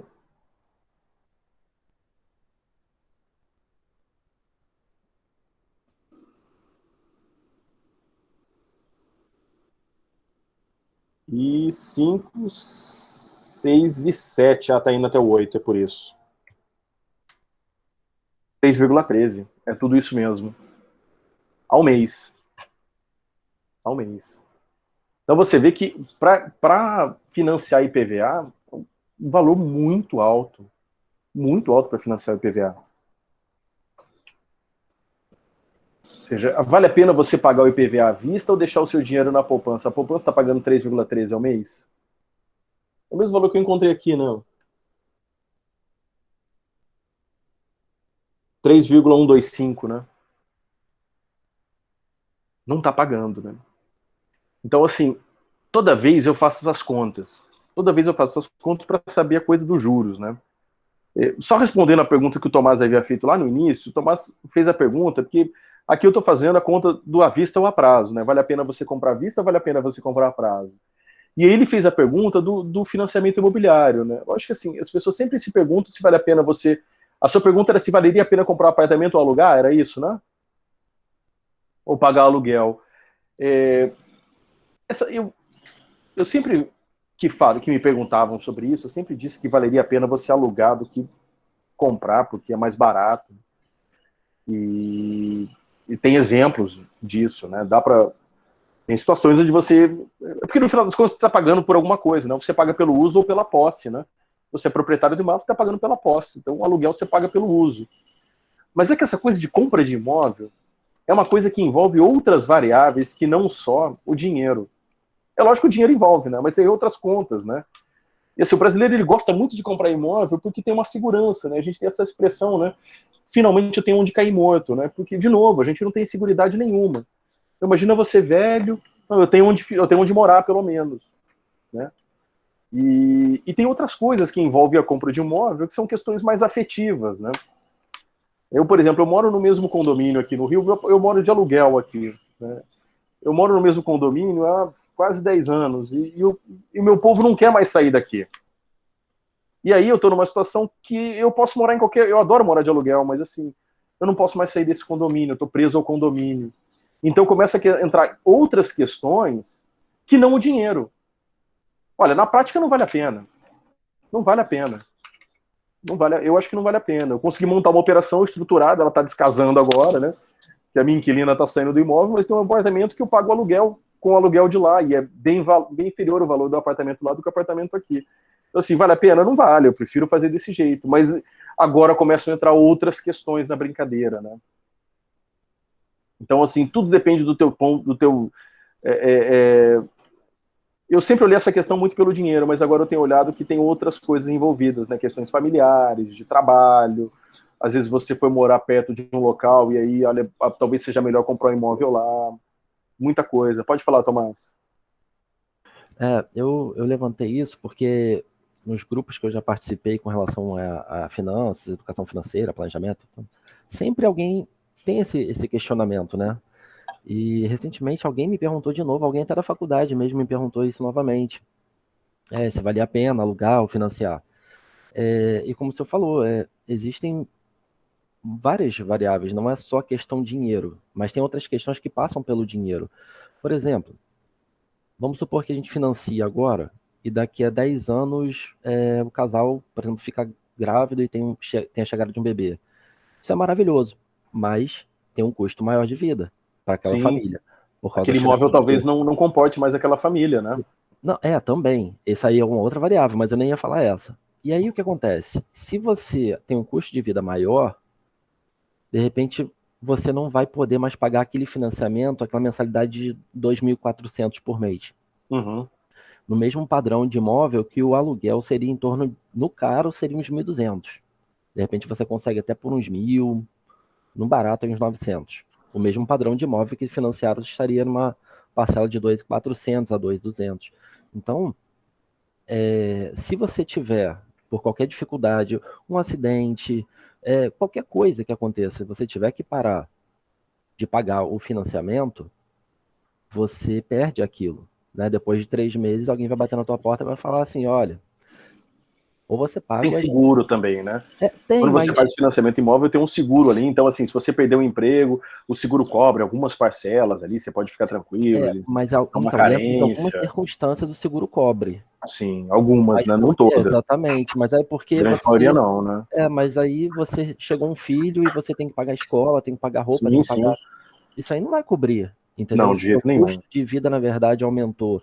E existem várias coisas que podem... Uma cirurgia de emergência que pode acontecer, entendeu? Que o plano não cobre, ou de alguma forma você nem tem plano. Então, existem coisas que acontecem na vida, que a gente fala até da reserva de emergência, né, professor? Você deve entender também. Que aí acaba que a gente não tem como pegar e chegar no banco e falar, olha só, hoje, esse mês, tem como eu não pagar 2.400? Posso pagar só 1.500 esse mês? Não dá. Não dá. Mas você pode, de repente, estar pagando aluguel de 1.200 e estar guardando essa diferença, que seja até menos, seja 500 só que você guarde, e você pode esse mês falar, olha só, esse mês a gente não vai guardar nada porque não tem como. Vamos esperar, vamos ver se daqui a alguns meses a nossa vida melhora, vamos começar a pensar, vamos agilizar, vamos ver se melhora. Entendeu? Na pior das hipóteses, há uns 2, 3 anos atrás, teve um alto índice de pessoas que foram morar em casas de parentes, foram morar de favor. Teve um levantamento desse. E, assim, no pior das hipóteses, a pessoa não pode fazer isso. A pessoa pode simplesmente parar de morar de aluguel e pode... Mas se você está num financiamento, você não pode parar do nada, né? Então, a conta continua chegando, né? A conta vai chegar e você vai ter que pagar, entendeu? Então, assim, a gente tem uma cultura aqui no Brasil, né, professor, da gente ter que ter a nossa casa. Mas a gente precisa morar num lugar? Sim, precisa, mas a gente precisa... ter aquele lugar ou a gente só precisa morar, entendeu? Aí fala, mas o aluguel é juros, o aluguel é dinheiro jogado fora. Mas e os juros? Também. Tem todas essas questões. Eu acho que o que eu gosto de pensar, Tomás, é o seguinte, eu gosto de sempre ensinar as pessoas a fazerem uma conta. Sim. Porque a conta é tudo. Eu estava até dando aula outro dia para os alunos e falando, olha, a ciência não é a única forma de chegar às respostas, é uma forma. Então a conta é tudo? Não, mas a conta ela ajuda você a pensar, a tomar uma decisão um pouco mais centrada, né? Racional, né? Por mais que muitas decisões são emocionais mesmo, né? A gente não é muito racional, não, né? Mas traz a gente para um equilíbrio, né? A gente pensa que a gente é muito cartesiano, mas a gente é muito mais emoção do que razão, né? Sem dúvida. Elas domam muito mais a gente. Eu queria que vocês ficassem com essa conta hoje na cabeça. Toda vez que tiver um financiamento, faz uma conta antes. Faz uma conta. Não, é verdade. Ellison, o papo está muito bom, como sempre, né? Você trouxe mais questões muito interessantes aí para a gente. Eu acho que na prática fica muito melhor a matemática financeira, né? Sim. E, bom, é sempre um prazer, né, tê-lo aqui. E aprendi muito, né? Eu tive que aprender um pouquinho de matemática financeira para matemática discreta do Prof. Mate. Não aprendi, né? Não aprendi. Deveria ter te chamado lá para dar uma palestra para os nossos alunos. Só que agora o nosso tempo está estourando, né? Assim, 4 minutos que a gente tem, tá? Pra gente... Eu já acabei de falar o que eu tinha para fazer essas atividades. Se só queria reforçar essa coisa Oi? Não, eu só queria reforçar essa coisa de sempre fazer uma conta. Assim, acho que o papel do professor de matemática é insistir nisso, fazer uma conta com dinheiro. De novo, o polinômio é uma forçação de barra, mas é uma conta com dinheiro, né? Sim, e essa questão que você falou, né, da parte afetiva, que conta muito também, né, na hora das nossas decisões. Claro, não pode ser só dinheiro. Né? Não, acaba sendo porque a gente fica envolvido, né? Ainda mais família, né? Quando você tem filho, você está acostumado com uma certa estrutura, então você acaba cedendo um pouquinho, né? Claro, Tem jeito. As decisões são muito. Acaba tentando comprar um imóvel para ficar ali, para ninguém te tirar, né? Tem essas questões. Tem isso também, né? Não é uma situação simples, né? Mas saber analisar isso, né, é muito importante também, né? Saber que você está tomando essa decisão, né? Sabendo dos prós e dos contras, né? Então, quando a gente sabe fazer essa conta aí, aplicar a matemática financeira, é importante porque a gente toma a decisão sabendo do que a gente está fazendo, não só deixando o emocional ali, né, agir com a gente. Então, a gente fica um pouco mais tranquilo, né? Pelo menos fiz alguma compra, né? Muito bom. Mas olha, se vocês quiserem continuar o papo, eu topo continuar. Assim, não estou falando hoje, enfim, acabou e tal. Mas assim, se vocês quiserem me procurar para a gente fazer alguma coisa com alunos e tentar, quiserem participar do projeto de extensão, o projeto está aí aberto para quem quiser participar. Como é que funciona esse projeto de extensão, Ellison? Então, ele funciona... Quais são as atividades dele? Então, a ideia é que sempre o aluno propõe atividade. É uma atividade de educação financeira que ele vai fazer fora da universidade. Essa é a condição. E aí a gente tenta achar um tema, achar alguma coisa em comum. Por exemplo, um aluno agora ele vai fazer podcasts ensinando contabilidade básica, ensinando como é que você lê uma demonstração de resultados de uma empresa. Uma coisa bem específica, assim, de análise fundamentalista, para tentar entender mercado de ações, né? Então, mas aí depende do interesse do aluno. Tinha um aluno que ele queria fazer ensinar orçamento na praça pública. Ele ia lá colocar uma mesinha na praça pública e ensinar as pessoas a organizar o orçamento básico de teoria de conjuntos, separando conjuntos só, né? Então, assim, o aluno ele faz o que ele quiser, mas tem que ser com uma comunidade externa. E a ideia toda é que o aluno seja educado financeiramente. Essa é a ideia. Eu tenho uma sugestão, assim, eu nem conversei com a Aline ainda, mas dado essa conversa de hoje, né, e essa disponibilidade do Ellison, eu acho que aqui, né, quem está com a gente, quem gostou desse assunto, eu acho que poderia conversar com o seu supervisor da escola, ver se há possibilidade de a gente entrar com essa proposta, com alguma proposta aí, sei lá, uma oficina para os alunos, alguma coisa assim. E dado essa conversa que vocês tiverem, vocês poderiam, né, dar os nomes para a gente, pode até colocar lá no Google Classroom, a gente entra, faz esse contato aí com o professor Ellison, a gente pode até incluir o professor Ellison, se essa parceria se estabelecer, né, lá no Google Classroom, e a gente começa uma parceria, né, com porque é super interessante, eu acho que é de interesse do Ellison, é de meu interesse também, da professora Aline, e de alguns de vocês que eu vi que vocês estão bem, né, motivados, interessados, né? Participativos, então, quem se interessou de fato e quer fazer essa ponte aí com o PIBID, conversa com o seu supervisor da escola, conversa com a gente pode conversar depois, e aí a gente fecha essa parceria aí com o professor Ellison, né, em breve, né, muito em breve. Estamos aí, vamos fazer, vai ser legal, vai ser bem legal. Aline, depois... Eu baixei a mão aqui sem querer. Perdeu, Aline. Então, na verdade, eu já me adiantei, Luzia, já conversei com a Regina e já conversei com o André. Então, maravilha. A Regina colocou o seguinte, Tomás, eu não sei se as notícias são boas. Ela colocou que nas turmas dela, acho que ela trabalha com terceiro ano, né? Não tenho certeza, mas parece que ela já passou dessa parte de trabalhar juros simples. Acabou de passar. Então, ela achou que não ia dar para voltar nessas turmas.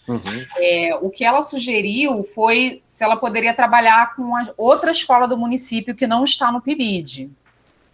Então, aí, assim, eu preciso valorizar as escolas que a gente está trabalhando, né, pessoal? Sim. Aí eu fui conversar com o André, da Estácio de Sá, e ele topou. Mas, assim, nada impede que a gente possa criar outras pessoas participarem. De repente, a gente cria um grupo, né, arruma um horário para fazer esse trabalho, e outras pessoas participam, tentam se adequar a esse horário. Ou também, se o pessoal lá do Colégio Amaro Cavalcante quiser reforçar com a Regina, tentar novamente conversar, falar de uma oficina, alguma coisa, converse com ela. Ela é bem aberta, assim, eu acho. Talvez não entrar, né, com essa turma, talvez ela esteja pensando que vai entrar nas aulas, mas talvez tenha como vocês fazerem essa ponte, um horário extra também, fazer uma oficina, tem várias formas, sem interferir no horário de aula dela. Então, se vocês se interessaram mesmo, né, para quem é do Amaro Cavalcante, pode conversar e tentar. E depois vocês conversam com a gente, que a gente faz essa ponte direta aí com o professor Ellison, tá? O professor Ellison já colocou o e-mail, né, Ellison? O seu e-mail? Não coloquei, mas posso colocar aqui no chat. Isso. Gente, eu só não falei com o supervisor do CAP. Só não falei com o Marcos, que, bom, se vocês quiserem, eu não sei se eu dou conta de trabalhar com certeza não dou conta de trabalhar com os três separadamente.